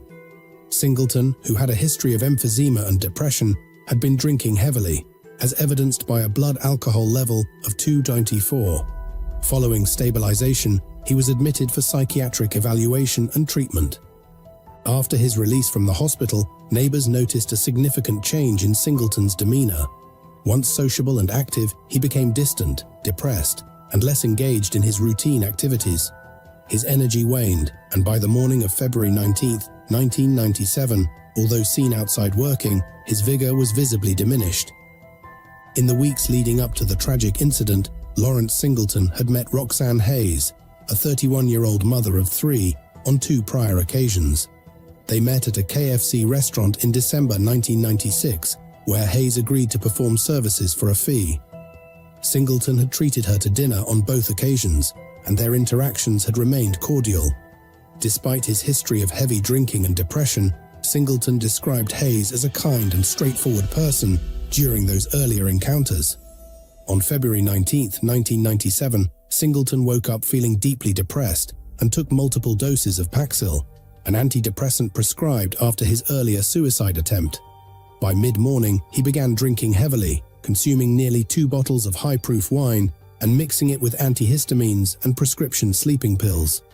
By the time he picked up Hayes on Hillsborough Avenue that day, Singleton was both drunk and under the influence of medication. He brought Hayes to his home, paying her up front for companionship and oral sex. After their interaction, the two sat nude on the couch. Hayes ate a meal Singleton had prepared earlier, but the atmosphere quickly turned tense. Hayes mentioned rising prices for cocaine, and Singleton suspected she might be under its influence, though he didn't see her use any. In a chilling display of violence, Singleton accused Hayes of theft and responded with rage. A painter working nearby walked past Singleton's home and saw a horrifying scene through the window. He spotted a naked man, Singleton, raising his arm again and again over a bloodied woman slumped on a couch. The witness later told police he could hear the disturbing sound of bones breaking, like the sound of chicken bones snapping. As the argument intensified, Singleton alleged that Hayes grabbed a knife from an ashtray and threatened him. However, the struggle that followed tells a different story. Hayes sustained multiple deep stab wounds, and the scene bore the hallmarks of a merciless attack. Blood spattered throughout the room, and Hayes suffered injuries that pointed to something far more sinister than self-defense. During the struggle, Hayes bit Singleton's hand to defend herself. Yet Singleton overpowered her, his actions escalating to a level of violence that left Hayes lifeless on the floor. His claims that she asked for comfort in her final moments starkly contrast with the evidence of a desperate fight for survival. Instead of immediately seeking help, Singleton claimed he panicked. He fumbled with the television remote, mistaking it for a phone, and sat beside Hayes's lifeless body, weeping. However, his subsequent behavior suggested a man consumed not by regret, but by self-preservation. The violent nature of the attack, coupled with Singleton's history of brutality, made it clear that this was no accidental altercation. Singleton's vicious and calculated actions led to his arrest and subsequent conviction for the murder of Roxanne Hayes. The crime reignited public outrage and served as a grim reminder of the inherent danger posed by a man who had once vowed to finish the job after his prior heinous crimes. Singleton's mask of civility was irreparably shattered, exposing the dangerous predator beneath. Hayes was stabbed 7 times, with one fatal wound piercing her heart. Forensic experts testified that she fought desperately for her life, suffering severe defensive wounds to her hands. Despite her resistance, she ultimately succumbed to her injuries. Roxana Hayes was 31 years old and a mother of 3. She had a problematic childhood. Her grandfather had abused her, and this abuse started at the age of 2. Her father was an alcoholic, violent man. He also physically abused her. When Roxanne was just 14 years old, her mother died, and it was at the age of 14 that Roxanne decided that she would leave home for good. Things were complicated for Roxanne. She became addicted to drugs and turned to sex work to fund her addiction. This led to Roxanne going in and out of prison on prostitution charges, but despite all of her hardship, she did everything for her children. Every little bit of money earned always went to the children. She wanted to make sure that they had everything that they wanted. When authorities arrived, they found Lawrence Singleton covered in blood. On the sofa in the living room lay the lifeless body of Roxanne Hayes. The scene was horrifying, and it was disturbingly similar to Singleton's earlier attack on Mary Vincent. The same deliberate violence, the same cold lack of regret. Tragically, Singleton's release had led to another innocent life being lost, proving the public's fears about how dangerous he indeed was. As news of Roxanne Hayes' murder reached Mary Vincent, she knew she had to confront Lawrence Singleton once more. Though not required to testify at his trial in Florida, Mary felt obligated to ensure justice was finally served. This time, she would make sure Singleton could never harm another soul. Taking the stand, Mary recounted her harrowing experience. "I was raped. I had my arms cut off. He used a hatchet. He left me to die," she told the stunned courtroom, pointing towards Singleton with her prosthetic hook. Her testimony, raw and powerful, left no doubt about the brutality of the man standing trial. Assistant State Attorney Jay Pruner highlighted the chilling pattern of Singleton's violence. 20 years ago, Mary Vincent got into Mr. Singleton's van. Some 20 years later, Roxanne Hayes got into Mr. Singleton's van. She, unlike Mary Vincent, did not survive her meeting with Lawrence Singleton. Mary's courageous decision to testify was pivotal in securing Singleton's conviction. The court sentenced him to death, recognizing the gravity of his crimes and the undeniable threat he posed to society. Finally, justice seemed to have caught up with Lawrence Singleton. The horror of the crime grew even more shocking with the testimony of Paul Hitson, a house painter who accidentally witnessed the attack. Taking the stand in his defense, Singleton claimed the incident arose from a dispute over money following consensual sex. He alleged that Hayes attacked him with a knife, forcing him to act in self-defense. However, this account was contradicted by overwhelming evidence, including the medical examiner's findings. Dr. Miller described the attack as deliberate, sustained, and consistent with a violent assault, not self-defense. The jury found Singleton guilty of first-degree murder with a 10-2 vote recommending the death penalty. The court identified 2 significant aggravating factors that justified the sentence. the 1978 attack on 15-year-old Mary Vincent, where he assaulted, dismembered, and left her for dead. The heinous nature of the crime involving Hayes, where she endured prolonged suffering during the unprovoked attack. Singleton's defense highlighted mitigating circumstances, including his age 69, alcoholism, mild dementia, and military service. However, the court ruled that these factors compared to his crime's severity and calculated nature. The decision affirmed that justice had been served, bringing some measure of closure to the horrific legacy of Lawrence Singleton. Singleton's appeal raised several claims, including challenges to jury selection, the use of evidence, and the alleged prejudice caused by his appearance in jail attire during a videotaped confession. The court dismissed these arguments, stating that the jury was impartial and the evidence, including Singleton's on-tape admission of guilt, was highly substantiated. The Florida Supreme Court upheld Singleton's death sentence, concluding that the punishment was proportional given the brutality of the crime and his history of violence. The court emphasized that Singleton's actions demonstrated a pattern of cruelty, leaving no doubt about the appropriateness of the penalty. Lawrence Singleton died of cancer on death row in 2001, never facing execution for his crimes. For Mary, his death brought a mix of emotions. There was relief that he could never hurt anyone again, and a lingering sense of injustice. Singleton had evaded proper accountability for so long, leaving a legacy of pain and suffering. In the years following Lawrence Singleton's death, Mary Vincent turned her tragedy into a message of hope and resilience. Her story, featured in books, documentaries, and television programs, carried a powerful message: survival is possible, healing is a journey, and no victim should ever feel ashamed or alone. During the 1980s and 1990s, Mary became a vocal advocate for victims' rights. She appeared on national talk shows, spoke at public events, and tirelessly pushed for legislative reforms. Determined to close loopholes that allowed early release for violent offenders, she campaigned for change at both the state and national levels. In 1998, Mary testified in Washington, D.C., in favor of the No Second Chances for Murderers, Rapists, or Child Molesters Act, which encouraged states to impose lengthy sentences for these crimes. Her efforts in California led to the passage of the Singleton Bill, named after her attacker, which prevents the early release of criminals who commit crimes involving torture. Mary reflected on her work. "I knew I could help make a change. I felt the energy around the need for harsher punishments for violent offenders. But it also took a lot of energy." Mary's journey toward peace was a long and difficult one. It took nearly 30 years to find comfort, even after Singleton died in 2001. During that time, she battled depression, anger, and trust issues. Despite the challenges, she determinedly rebuilt her life, focusing on her family and art. Mary discovered art as an unexpected source of healing. Before the attack, she had no interest in drawing, but after losing her arms, art became a form of therapy and self-expression. Using her ingenuity, she crafted prosthetic arms from spare parts and developed the ability to paint and sculpt.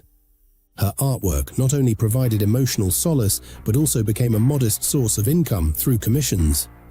Mary's creations, particularly her depictions of strong, confident women, reflect her journey from victim to survivor.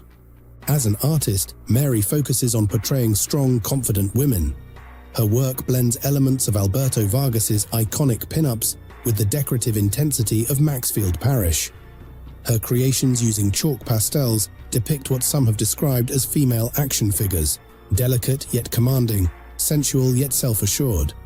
One of her signature pieces features a samurai woman kneeling with twin swords. Her muscles are flexed, her gaze cold and unyielding, warning anyone daring to challenge her. These works are not just art. They are a reflection of Mary herself, a woman who refuses to be defined by the violence she endured. In addition to empowering female figures, Mary takes on commissioned portrait work, drawing families and individuals. She works from photographs to create personalized pieces filled with warmth and connection. Even unintentionally, Mary's portraits have a way of highlighting the best in people. Double chins disappear, eyes sparkle, and hair gleams. "Hands are where the connection is," she says, pointing to a portrait she was completing at her kitchen table. In her downtime, Mary enjoys spending time with her sons and her array of pets, which includes dogs, hamsters, fish, and a feisty parrot. With its unpredictable temper, the bird serves as a reminder of the anger Mary has worked hard to overcome. "I've never indulged myself in anger and hate. I wouldn't be here if I had," she says. While Mary found peace in many areas of her life, she deeply regretted not confronting Singleton before his death. She had hoped to look him in the eyes and confront the man who caused her so much pain. "Eyes are important," she explained.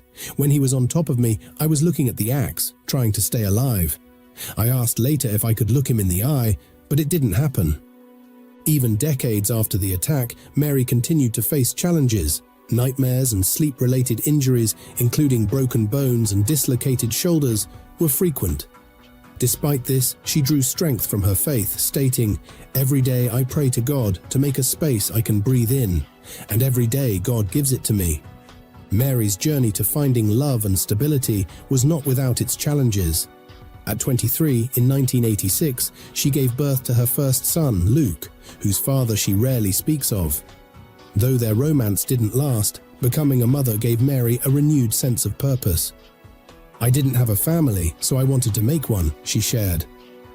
At 25, Mary married the landscaper who had stood by her during some of her most vulnerable moments. Together they had a second son, Alan. But their union was short-lived. The strain of their shared fear, rooted in Singleton's release, took its toll. Not long after Alan was born, her husband left and never returned, leaving Mary once again to rebuild her life. A few years later, Mary met Tom Wilson, a 52-year-old district attorney's office employee who was divorced and seeking a meaningful connection.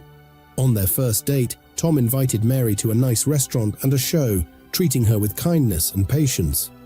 Mary quickly realized he was someone she could trust, a man who not only accepted her past but actively supported her future. Tom encouraged Mary to embrace her creativity, buy her pencils, and inspire her to draw. His motivational talks reignited her passion for art, and he gave her a sense of safety she had never known.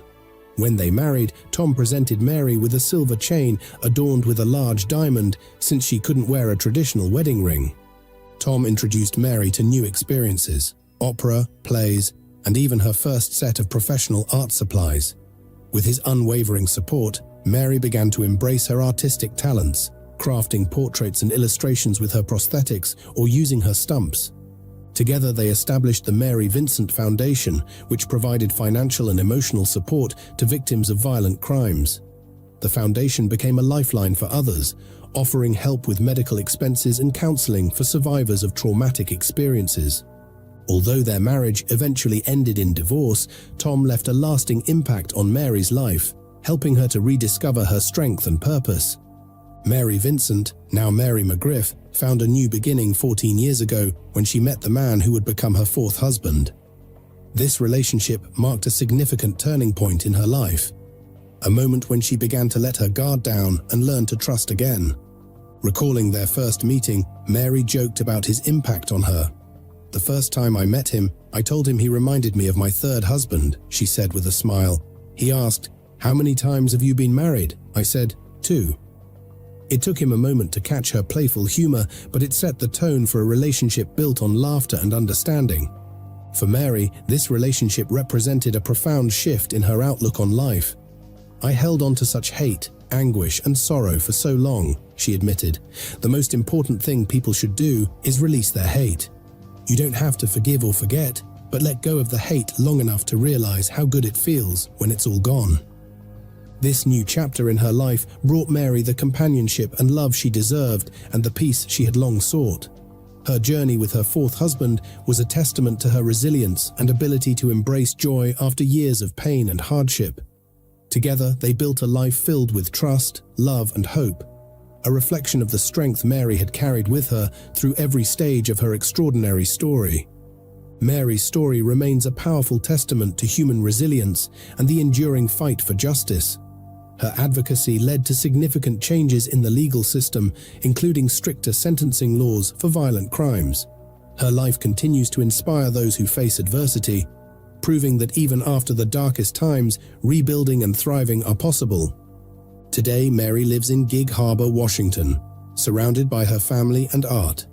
She enjoys a peaceful life while continuing to advocate for victims' rights and share her story to inspire others.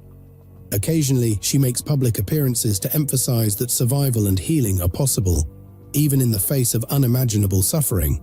Mary survived what should have killed her, but sometimes survival isn't an option. Sometimes the danger wears a familiar face, and there's no warning before it's too late. This is the case of Jolene Cummings. Mother's Day 2018, Jolene Cummings, a 34-year-old mother of 3, clocked out of her shift at a Florida hair salon and vanished. No calls, no texts, just silence. Her car would turn up days later, abandoned in a parking lot. But Jolene, nowhere to be found. And the last person to see her alive? A co-worker with a dark past and an even darker secret. This is the case of Jolene Cummings, a mother who never made it home, and a mystery that unraveled into something far more sinister. Mr. True Crime. After graduating high school in 2002, Jolene became a mom at a young age. But she faced this challenge head-on, determined to give her child the best life possible. When Jolene's relationship with her daughter's father ended, she made a fresh start, moving to Jacksonville with her child and enrolling in cosmetology school. There, she began to rebuild her life. In 2012, Jolene met Jason Cummings, and their connection quickly turned into a whirlwind romance. They married soon after, and Jolene believed Jason was her type of guy. The couple welcomed 2 sons in quick succession, completing their growing family. After graduating from cosmetology school, Jolene landed a job at Tangle's hair salon in Yulee. Excited about the opportunity, she threw herself into the work, thrilled to build her clientele and find footing in a career she loved. Jolene was a talented hairdresser who had a unique way of making people feel beautiful. She loved her work and was proud of what she had built. At home, she married Jason, a man whose charm and ambition had swept her off her feet. Together, they seemed to have a happy family and a bright future. But as time went on, things began to change. Jolene's busy days at the salon and Jason's long hours at work left them with little time for each other. The laughter and closeness they once shared slowly faded. Minor disagreements turned into more prominent arguments, and soon they spent more time apart than together. Friends noticed the change, but thought it was just the stress of daily life. By 2017, after many tough conversations and sleepless nights, Jolene and Jason decided it was best to separate. It was a heartbreaking decision, but one they both felt was necessary. Even through the pain, Jolene stayed strong. She focused on her children, ensuring they felt safe and loved, and worked even harder at her salon. She was determined to move forward and make a good life for herself and her family. On May 12, 2018, Jolene worked an entire shift at Tangle's hair salon alongside her co-worker, Jennifer Seibert, a hairstylist. The day appeared to be business as usual, with Jolene scheduled to wrap up her shift at 5 p.m., but she had plans to meet her husband and children the next day, which was her birthday and Mother's Day. During the day, she chatted with her mother over the phone, checking in as she often did. As she worked through her list of clients, everything seemed perfectly normal. Just another typical Saturday. She eagerly anticipated the next day, May 13, 2018. She planned to meet Jason at a Winn-Dixie to pick up their 3 children so she could celebrate the occasion with them. She looked forward to an actual family day, but Jolene never showed up. This was entirely out of character for her. She had been excited to spend time with her kids, and when calls to her phone went unanswered, concerns started to grow. Jason, however, didn't initially treat the situation with alarm. Instead of contacting the police, he assumed Jolene might have been off on a bender, dismissing her absence as irresponsible rather than worrying. Her car was also missing, and her phone went straight to voicemail. But Jolene's mother, Ann Johnson, knew her daughter too well to believe she had disappeared. Jolene was a dedicated mother who wouldn't have ignored her phone or missed Mother's Day with her children without a serious reason. With growing concern, Anne reported Jolene as missing to the Fernandina Beach Police Department on May 14, 2018. With no solid leads to pursue, the police released a photo of Jolene and her Ford Expedition to the public, hoping someone might have information that could help locate her. Investigators began retracing her last known movements and discovered that she was last seen at Tangle's hair salon during her shift. When they spoke with her manager, they learned that Jolene was scheduled to finish work at 5 p.m. on Saturday, May 12th. The salon had been closed the following Sunday and Monday, meaning no one had seen or heard from her. Understanding the urgency, the investigators set out to build a detailed timeline leading up to Jolene's disappearance. They contacted the owners of Tangle's hair salon and confirmed that she had been tasked with closing up the salon on that Saturday evening. This new information raised more questions. Did Jolene leave the salon safely? Did anything unusual happen before she left? The search for answers was just beginning. While investigators initially kept all possibilities open, including foul play by a stranger, the investigation soon revealed unsettling clues close to home. Jolene had vanished just hours before her birthday and Mother's Day. A disappearance made even more alarming when she failed to collect her 3 children as planned. Concern intensified when authorities learned more about the circumstances of her last known whereabouts. Detectives first visited Jolene's house, where her stepfather let them in with a spare key. Inside, the scene was troubling. Cabinet doors barely hung on their hinges, holes pocked the sheetrock walls, and a bedroom door was damaged. This wasn't normal wear and tear. It felt like a glimpse into a home that had witnessed turmoil. The detective immediately questioned, had Jolene made it home only to encounter danger there? The focus shifted to Jolene's estranged husband, Jason Cummings. Married in 2013, the couple had 2 sons and a daughter from a prior relationship. But by 2018, their marriage had cracked, and the divorce proceedings turned bitter. While the children lived primarily with Jolene, Jason sought shared custody. According to Jolene's mother, the tension only escalated when Jason discovered Jolene was seeing someone new. Was this jealousy, or something darker? The detective made contacting Jason Cummings a priority. Surprisingly, Jason immediately admitted that the divorce and custody battle was messy. However, he firmly denied any involvement in Jolene's disappearance. He seemed genuinely alarmed that Jolene hadn't picked up their children as planned, and had even reached out to her mother in worry. To strengthen his claims, Jason gave detectives full access to his cell phone and allowed them to search. His behavior and the lack of evidence in his vehicle helped ease some suspicions, though the detective didn't rule him out entirely. Alibis needed to be verified. Before leaving the interview room, Jason remarked that redirected the investigation entirely. He pointed to Jolene's new boyfriend, Jason G., and described him as bad news, someone the police needed to question. When investigators dug into Jason G's background, red flags piled up. G, 37, had a lengthy criminal history, including an active warrant for violating probation tied to a 2017 drug charge. His record also featured arrests for aggravated battery, and 2 women had filed restraining orders against him for domestic violence.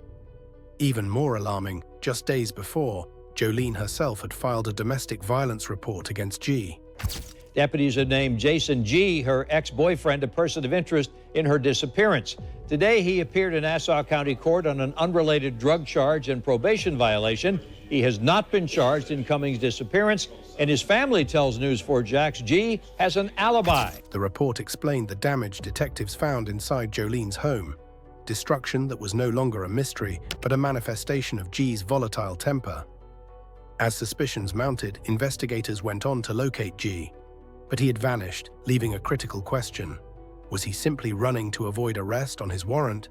Or was he evading the inevitable questions about Jolene's disappearance? G was now the main person of interest, and investigators knew they were racing against time.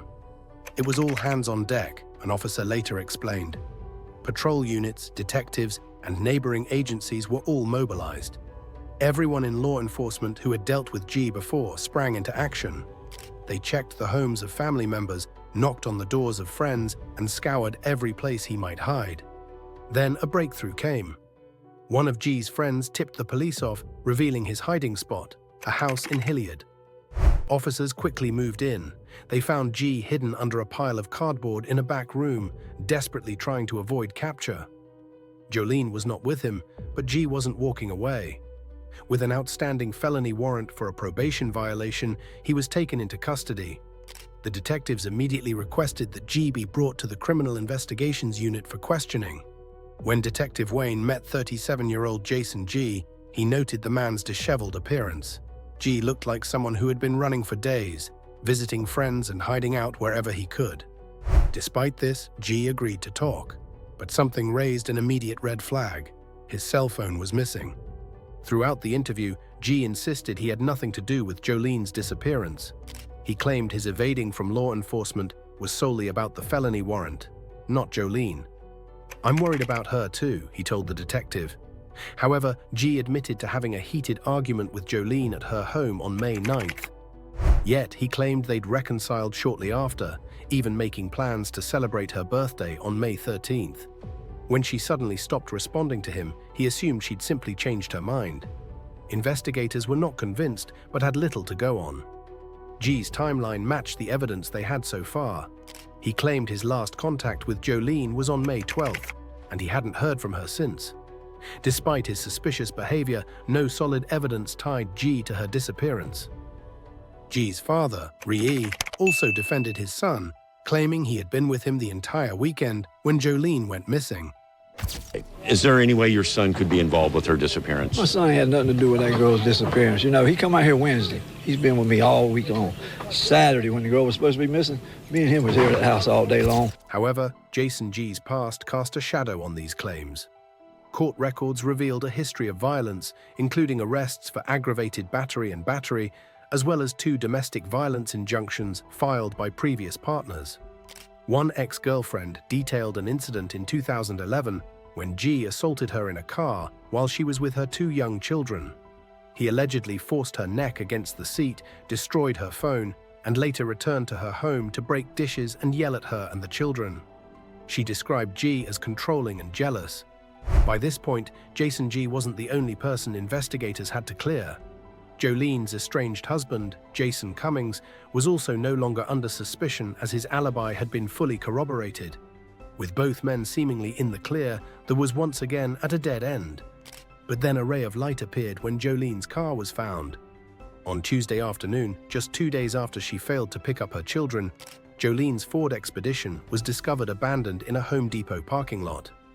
While the SUV was processed for evidence, there was still no sign of Jolene herself. Investigators had to examine the vehicle in a controlled environment, so they towed it to the sheriff's office.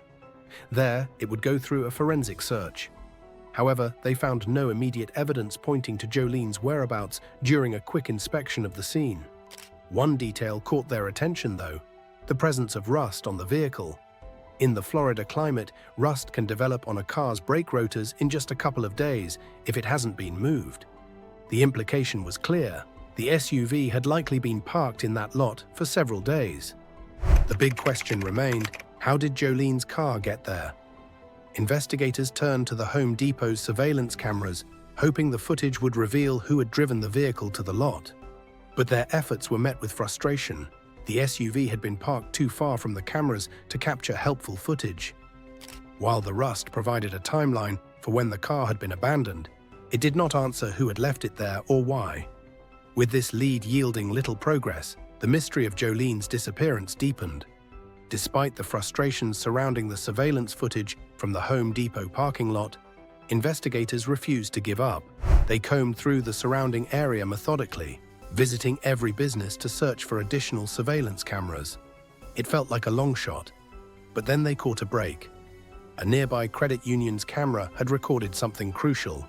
At 1 a.m. on Sunday, Jolene's SUV was seen being parked in the lot. The footage captured one person exiting the driver's side. Although the individual's identity wasn't clear, specific details stood out. The person was dressed entirely in black, and their size and stature made it evident they were not Jolene. However, whether the figure was male or female remained unclear. This discovery was a pivotal moment in the investigation. When we realized the footage had captured it, it was one of those aha moments, one of the detectives recalled. There it was, the vehicle and someone walking away. Even more promising, the footage showed the individual's direction after abandoning the car. Investigators determined the person was heading toward a nearby gas station, the only business in that area open at such a late hour. As the detective knew from previous cases that the gas station's video surveillance was excellent, if the person had walked inside, there was a good chance the cameras would capture enough detail for us to identify them. The focus now shifted to the gas station, where investigators hoped to find the evidence that would finally reveal the identity of the mysterious figure who parked Jolene's car, and potentially unlock the mystery of her disappearance. When investigators reviewed the gas station's surveillance footage, their persistence paid off. This was the breakthrough they had been waiting for, a clear image of the person who had just abandoned Jolene's SUV. The footage confirmed what they had initially seen at the credit union. The person leaving the vehicle was dressed in all black, but this time the video revealed much more. Within minutes of walking from Jolene's car, the figure approached the gas station and stepped inside. The cameras captured everything, her features and face, and it was unmistakable. The person in the video was Jennifer Seibert, one of Jolene's co-workers at Tangle's hair salon. In all black, Jennifer Seibert is caught on camera walking into a gate gas station on State Road 200 in Yulee. She looked anxious, like she kind of thought something was going on. The station attendant questioned by detectives 4 days later, looking for information in connection with the disappearance of Nassau County mother Jolene Cummings. She had called the taxi company from my phone, and she was very irritable with the people on the phone. The video is time-stamped at 1:21 a.m. on May 13th. To be honest, I don't even know how she got to the store because she had been calling her a taxi. Just minutes before this, a bank surveillance camera shows what police say is the missing mother's SUV being left in a Home Depot parking lot by the suspect. She went into this really weird conversation about what meth does to your body. The trail led back to the salon. The officers also learned from the footage that Jennifer had taken the cab back to Tangle's hair salon to retrieve her vehicle. Further digging revealed more lies. Jennifer Seibert was the one who had avoided speaking with Detective Wayne earlier and left a cryptic voicemail in the middle of the night. Now she was on camera, seemingly caught in a web of deception. But there was more. As investigators scrutinized the footage, they noticed what appeared to be scratches on Seibert's face. Potential signs of a struggle. For those watching the footage, the discovery was nothing short of electrifying. It was a double take. One investigator recalled, "You've got this co-worker who claimed she wasn't close to Jolene, yet she failed to mention she'd been driving Jolene's car the night she disappeared. And those scratches, they raise all kinds of red flags." This revelation cast Jennifer Seibert in an entirely new light. Once just a co-worker, she was now a central figure in the investigation. The big question remained, what had happened between Seibert and Jolene, and why? Investigators were about to find out. Desperate for answers, investigators revisited the Tangle's hair salon where Jolene was last seen. They re-interviewed her co-workers, searching for every possible detail. That's when someone mentioned something new. Tension between Jolene and another person at the salon. This information opened up a new avenue of inquiry, possibly a new suspect. The owners of Tangle's hair salon also informed investigators that Jolene had been working alongside a new employee named Jennifer Seibert. On the evening of May 12th, they provided Jennifer's address and contact information, giving the police a lead. Law enforcement's first encounter with Jennifer Seibert quickly took a strange turn. The officers arrived at Tangle's hair salon to speak with Jennifer, as she was the last known person to see Jolene alive. The salon owner called Jennifer, who was driving to work, informed her the police wanted to talk to her. Instead of coming in, Jennifer pulled into the parking lot, then abruptly turned around and left, effectively giving herself the day off. Soon after, she texted the salon owner, announcing she was quitting and would mail back the salon key. Jennifer's odd behavior didn't stop there. When the officer contacted her, she told the officer she couldn't participate in the investigation because she was hiding from a stalker ex-boyfriend. She claimed he was a skilled computer expert who would track her down if her name appeared in official reports. Despite being the last person to see Jolene alive, Jennifer refused to answer questions or cooperate with law enforcement. When the police requested her address from the salon's records, it turned out to be fake, raising even more red flags. Jennifer evaded questioning and provided false information, making the officers increasingly suspicious. She had gone from a potential witness to someone they urgently needed to track down. Authorities now knew they needed to find Jennifer Seibert, who was becoming less of a witness and more of a person of interest in Jolene's disappearance. What began as a missing person investigation was now taking a harsh turn. When investigators revisited Tangle's hair salon, where Jolene had last been seen, they brought a forensic team for a deeper examination. Nothing in the salon had initially seemed amiss, but now the meticulous search uncovered specks of blood. Investigators knew they had to go further. Using luminol and blue star spray to detect hidden bloodstains, they waited until nightfall, covering the salon's windows to ensure darkness. What they found was horrifying. Under the ultraviolet light, the salon lit up like a Christmas tree. Blood traces streaked the walls and floors, revealing the scene of a violent struggle, followed by an extensive cleanup. The amount of blood left investigators with one heart-wrenching conclusion: this was no longer a missing person case. It was a homicide. Detective Wayne recalled the realization: very few people lose this much blood and survive. The salon, from front to back, looked like it had been the site of a brutal fight and an attempted cover-up. With heavy hearts, detectives knew it was time to call Jolene's mother. They gently told her, "We've found what we believe is a crime scene at the salon, and it doesn't look good." As the investigation moved forward, another breakthrough came. Jennifer Seibert's cell phone was at a rest stop in a neighboring county. Police found her 2016 black Kia Soul parked among large trucks, with Seibert sleeping inside the cab. Officers woke her and ordered her out of the vehicle. It was immediately apparent she was trying to hide something. Her face was covered with heavy makeup and band-aids, likely to conceal scratches and injuries. Her hands, wrists, and arms were visibly scratched and bruised, and a patch of hair was missing from her head. When questioned, Jennifer claimed the injuries were due to having bed bugs in her car, where she had been living. When officers observed a large scratch below her left eye, things turned even stranger. When asked about it, Jennifer explained it resulted from running into a tree branch while riding her bike. Seibert repeated her earlier claims. She wasn't close to Jolene and knew nothing about her disappearance. When asked if she had ever been in Jolene's car, she flatly denied it, despite the surveillance footage showing her parking it. Investigators knew she was lying, but they still lacked enough evidence to charge her with Jolene's disappearance. However, the footage of her driving Jolene's car was enough for a warrant, and Seibert was arrested for grand theft auto. She was held on a $500,000 bond, booked into the St. Johns County Jail, and later transferred back to Nassau County. A search of Seibert's car yielded more evidence. Among her belongings was a hairstyling kit containing scissors with a dark substance lodged in the screw, later confirmed to be Jolene's blood. Investigators also discovered a receipt from a local Walmart, which told an even darker story. Seibert had purchased elbow-length gloves, ammonia, trash bags, and a large electric fillet knife. Detective Wayne was blunt about the implications. This is someone living out of her car. She wasn't preparing Thanksgiving dinner with that knife. I knew what had happened. When I saw the cleanup items and trash bags, she dismembered Jolene to dispose of her body. With each new piece of evidence, the case against Jennifer Seibert grew more muscular, but it was clear that the search for justice and Jolene was far from over. A trail of evidence was located at multiple locations, including the salon, Jennifer's car, and a storage unit she had rented. These discoveries would later play a critical role in the courtroom. Investigators found documents, wigs, and other suspicious items inside the storage unit. Among them were 4 wigs, a Crown Royal bag containing 2 cut ponytails, and 3 cell phones.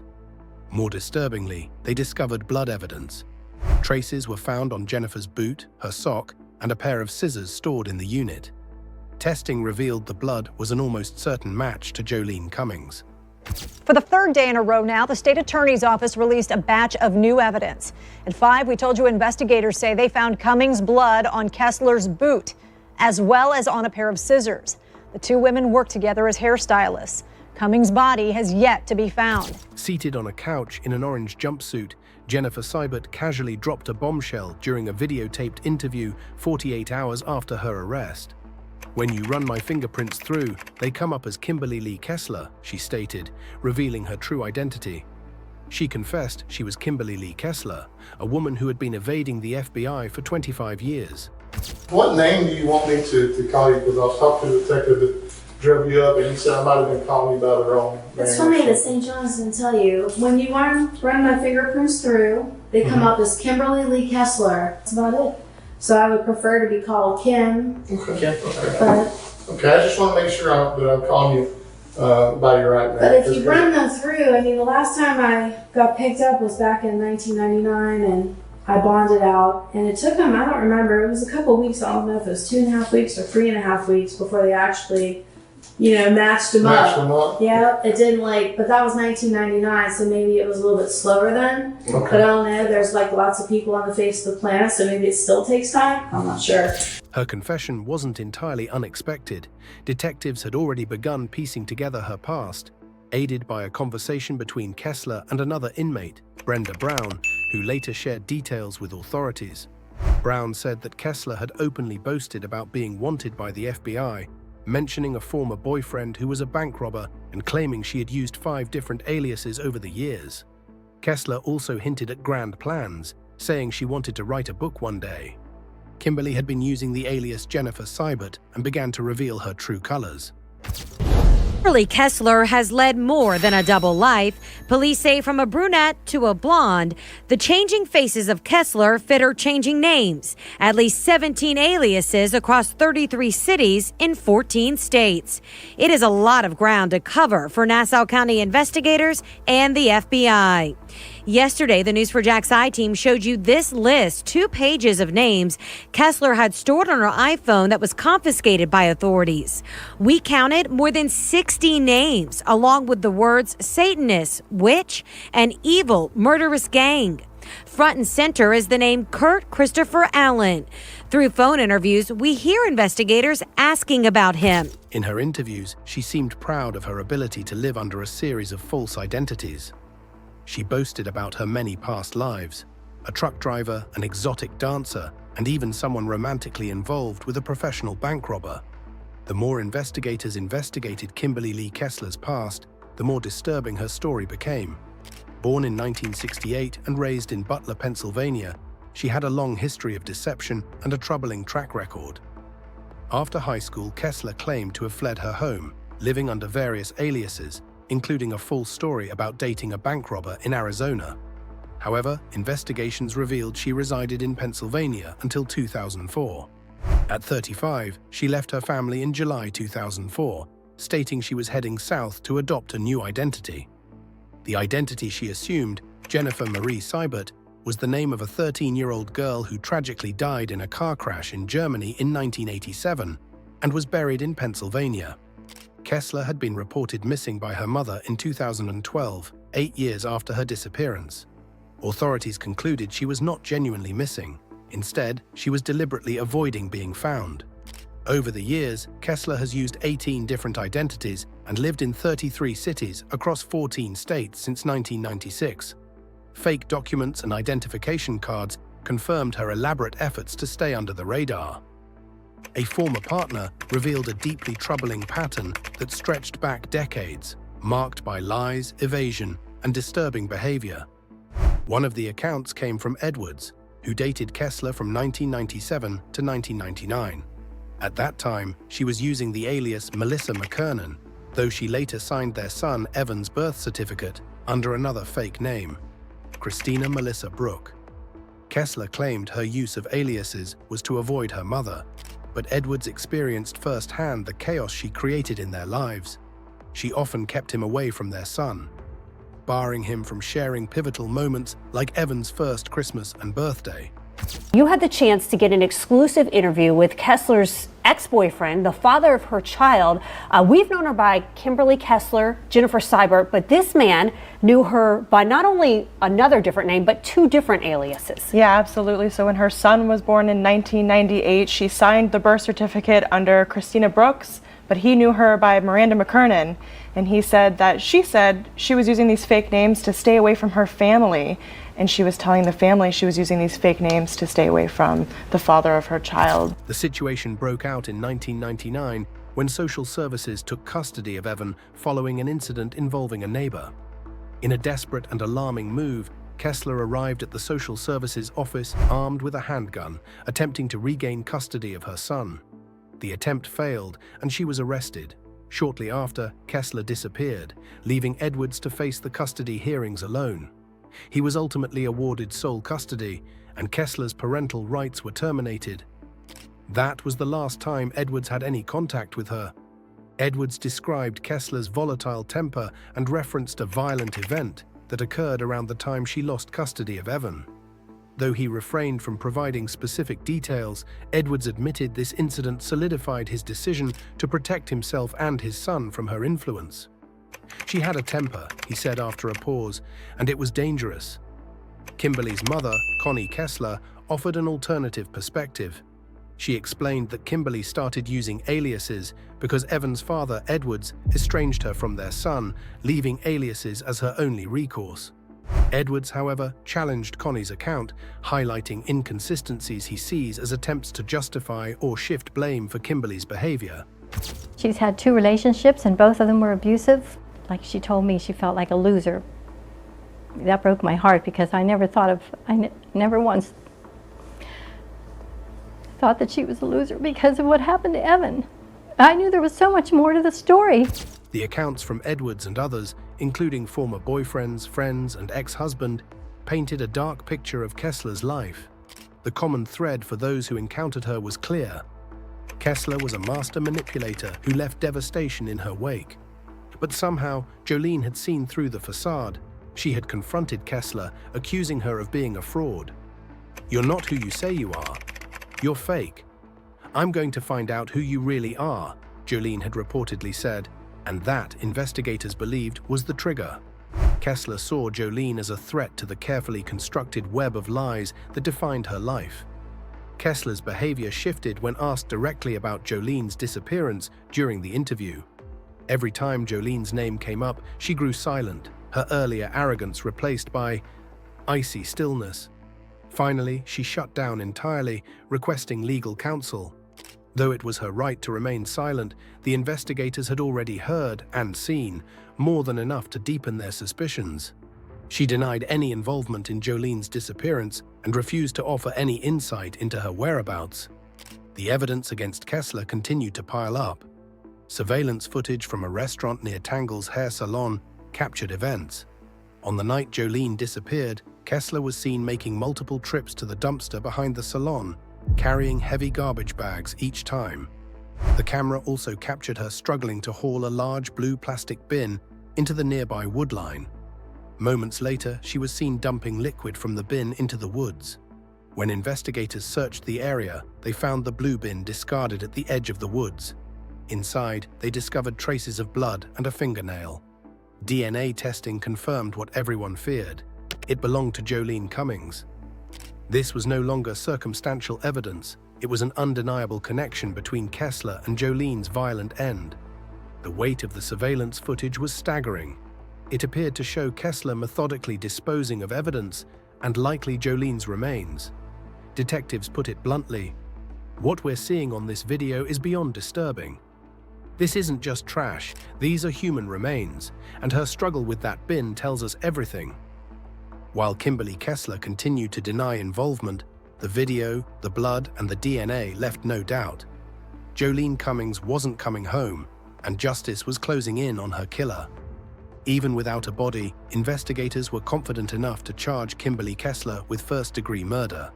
They believed there was a high probability that she had dismembered Jolene, disposing of her remains in a way that would make them nearly impossible to recover. The case against Kessler moved forward, her dark past and bizarre behavior only adding to the weight of the charges she faced. When the news of Kimberly came out, social media buzzed with people's comments and posts, and many individuals who had previously dealt with her came out. There were scratches on Kessler's face, which looked like someone had grabbed or clawed at her. He described the marks as deep and scattered across her cheekbone, almost like finger marks from a struggle. This information about dumping trash bags prompted an extensive search at the Chesser landfill in Charlton County, Georgia, involving deputies and the FBI. Despite their efforts, no human remains were recovered. The absence of Jolene's body has made the case even more heart-wrenching for her family, though authorities remain confident in the overwhelming evidence against Kessler. 2 weeks before Jolene Cummings went missing, Kimberly Kessler's internet search history revealed concerning behavior. She looked up terms such as co-worker guilty of murder, missing person, body not found. These searches suggested she had been thinking about what might happen in such a scenario. After Jolene was reported missing, Kessler searched for her name 457 times over 48 hours. One of the phrases she searched was, "Jolene Cummings, no body, no crime." But now it was time for trial. Kimberly Lee Kessler had been indicted on a first-degree premeditated murder charge. The indictment, issued by a grand jury, came after an extensive investigation that involved hundreds of interviews with people connected to Kessler, including her former boyfriends, family members, and salon customers who last saw Cummings alive. During an emotional news briefing, Sheriff Leeper withheld specific details about the evidence collected, but assured the public that it was overwhelming. A grand jury was convened. As a result of that hearing, we are announcing the additional charge and arrest of Kimberly Kessler, also known as Jennifer Seibert, for the first-degree premeditated murder of Jolene Rebecca Jensen Cummings. As you recall, Kessler, who also worked at Tangle's Hair Salon, was the last person to see her. She was arrested for grand theft auto after video surveillance showed her parking Jolene's vehicle in the Home Depot parking lot in the early morning hours of May 13th, and she is currently still in the Duval County Jail. She will have no bond on this new charge. Investigators from NCSO, the FBI, FDLE, and the State Attorney's Office worked tirelessly gathering critical evidence that enabled this indictment to be reached. But for their hard work, we may not be here today. They conducted hundreds of interviews, gathered a lot of physical and forensic evidence, searched through hours and hours of video surveillance, and also searched cell phone records. They interviewed several customers who went to Tangle's on the last day Jolene was seen, and interviewed witnesses who saw Kessler on that day and the several days after, until she was located and arrested at the rest area in St. Johns County on the night of May 16th. They also interviewed Kessler's former boyfriends and family members in order to get a picture of who she is. As I have stated before, she had gone by several aliases, living in numerous different cities in 14 different states. I'm not sure what she was hiding from, but this time she came to the wrong county and she messed with the wrong people. And hopefully she will never have the opportunity to do anything like this again. However, he emphasized the importance of finding Jolene's body to strengthen the case further, and more importantly, to bring some closure to her grieving family. Leeper pointed out that Kessler is the only one who knows where Jolene is, but she has refused to provide that information. On January 17, 2019, Kessler made her first appearance in court.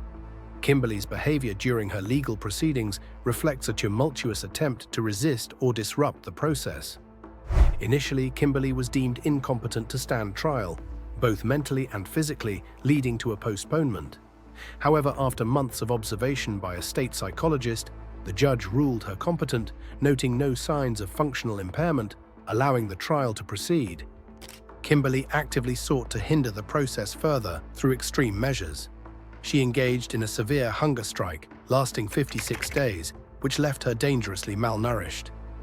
A petition from the Nassau County Sheriff's Office highlighted Kessler's refusal to eat or accept medical care, leading to severe weight loss.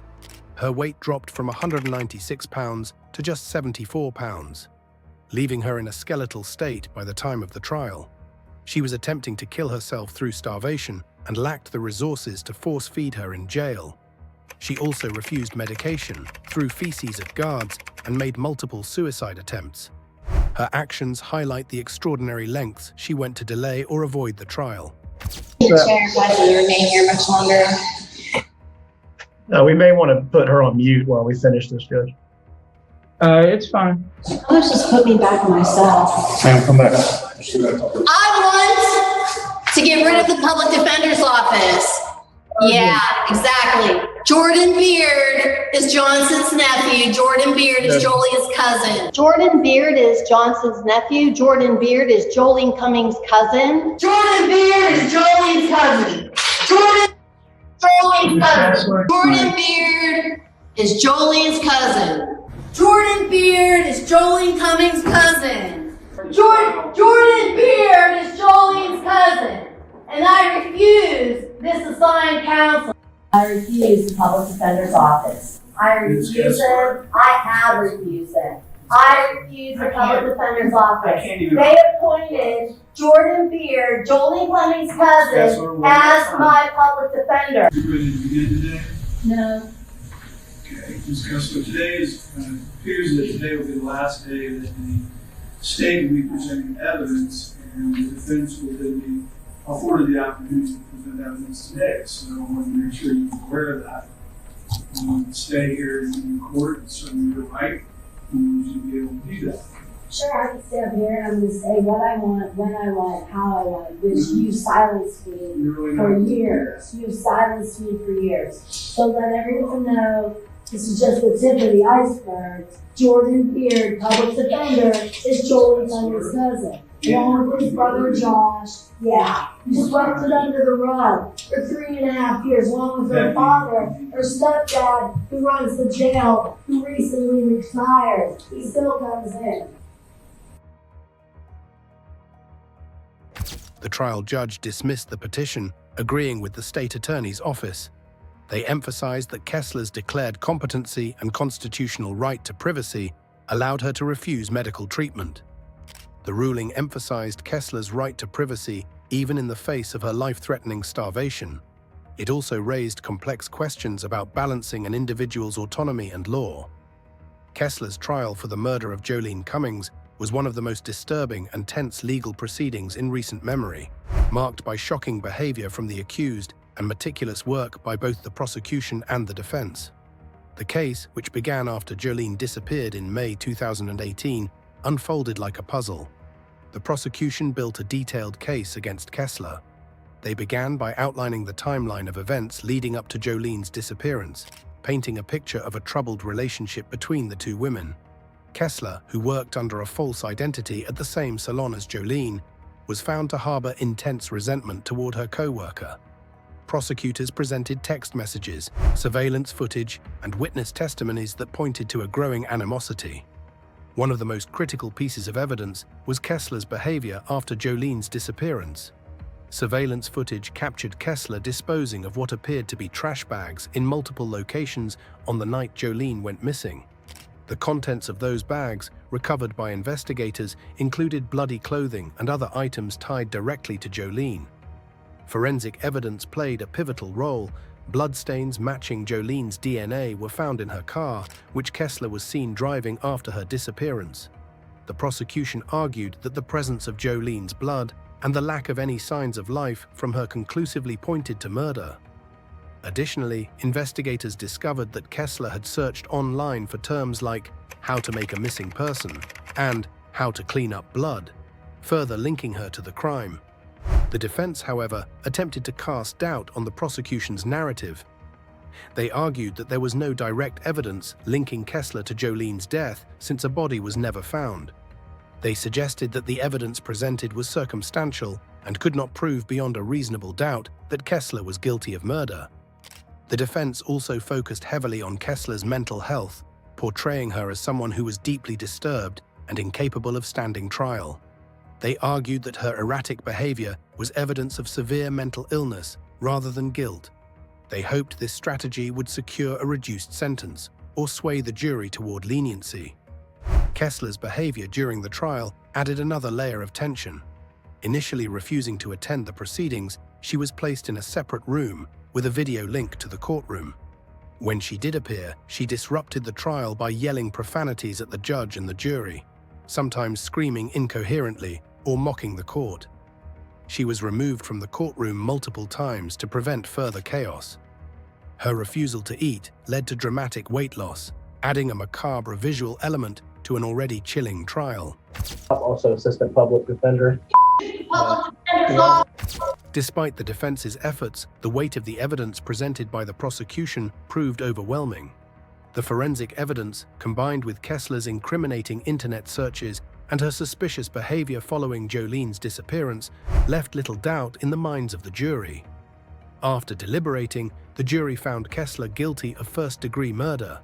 Kimberly Kessler found guilty today of murdering Jolene Cummings. Cummings' mother embraced her family and the state attorney moments after the verdict was read. The judge, noting the brutal nature of the crime and Kessler's lack of remorse, sentenced her to life in prison without the possibility of parole in January 2022.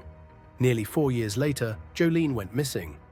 Therefore versus Kimberly Kessler, aka Jennifer Marie Seibert. Verdict count 1, first-degree murder. We, the jury, found the defendant guilty of first-degree murder as charged in the indictment. The verdict brought some closure to Jolene's family, though the pain of losing her remained. Kessler was transferred to the Florida Women's Reception Center to begin her life sentence. Her departure was a relief for the deputies who endured her behavior, and the sheriff marked the moment with a celebration for his team. But one person solved this case, and that was Jolene.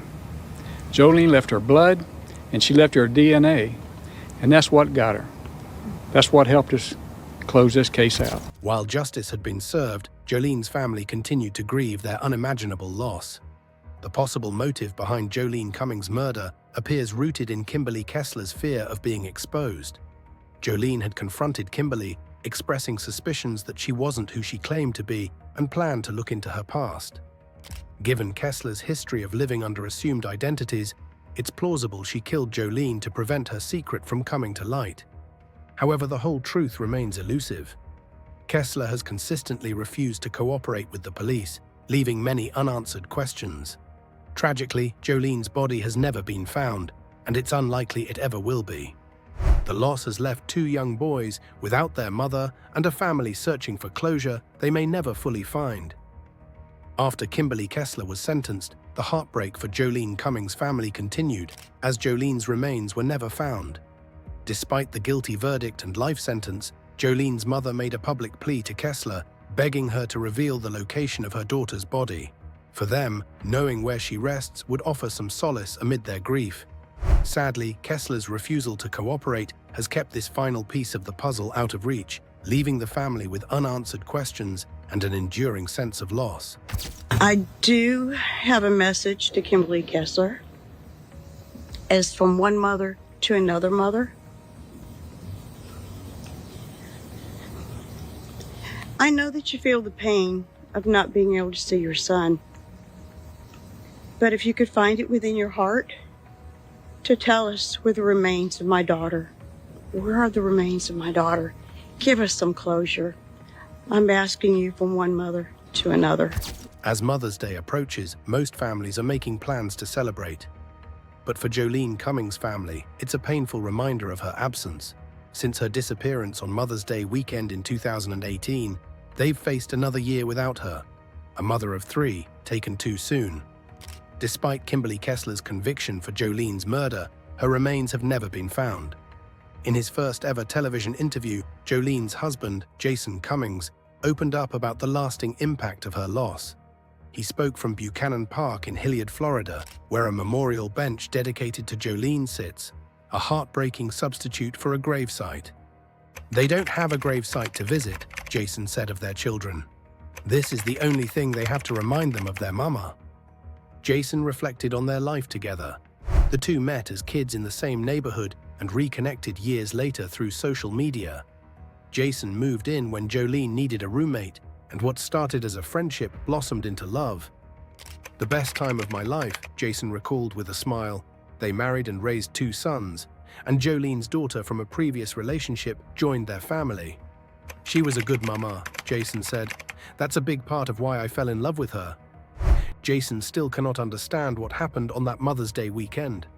At the time, the couple was separated and going through a divorce, but they were co-parenting their boys. Jolene was supposed to meet Jason to pick up their children, but never showed up. Concerned, Jason called her mother, Ann Johnson, who hadn't heard from her. Ann reported her missing the next day. "Thank God we did," Jason said. "If we had waited another day, that lady probably would have been long gone." Jason never knew much about Kimberly Kessler, Jolene's co-worker at Tangle's hair salon. Looking back, he can only speculate about what might have happened. "I don't know. Jolene saw something wrong about her. I guess it scared her," Jason said. Jolene could read people. Jason temporarily moved with his boys to South Carolina to shield their children from media scrutiny. Now 6 and 8 years old, the boys know their mother is gone, but don't yet understand the whole truth. I hope they understand why I kept it from them while they were young, he said. I also hope they don't have hard feelings toward me when they find out. Despite the pain, Jason focuses on the happy memories. The memorial bench at Buchanan Park bears Jolene's nicknames, Jojo and Gooser, which a close friend gave her. He treasures the community's support and remains grateful for those who searched for her and offered prayers. Even in separation, Jason's love for Jolene never wavered. When Jason talks to his sons about their mom, he tells them she's their guardian angel.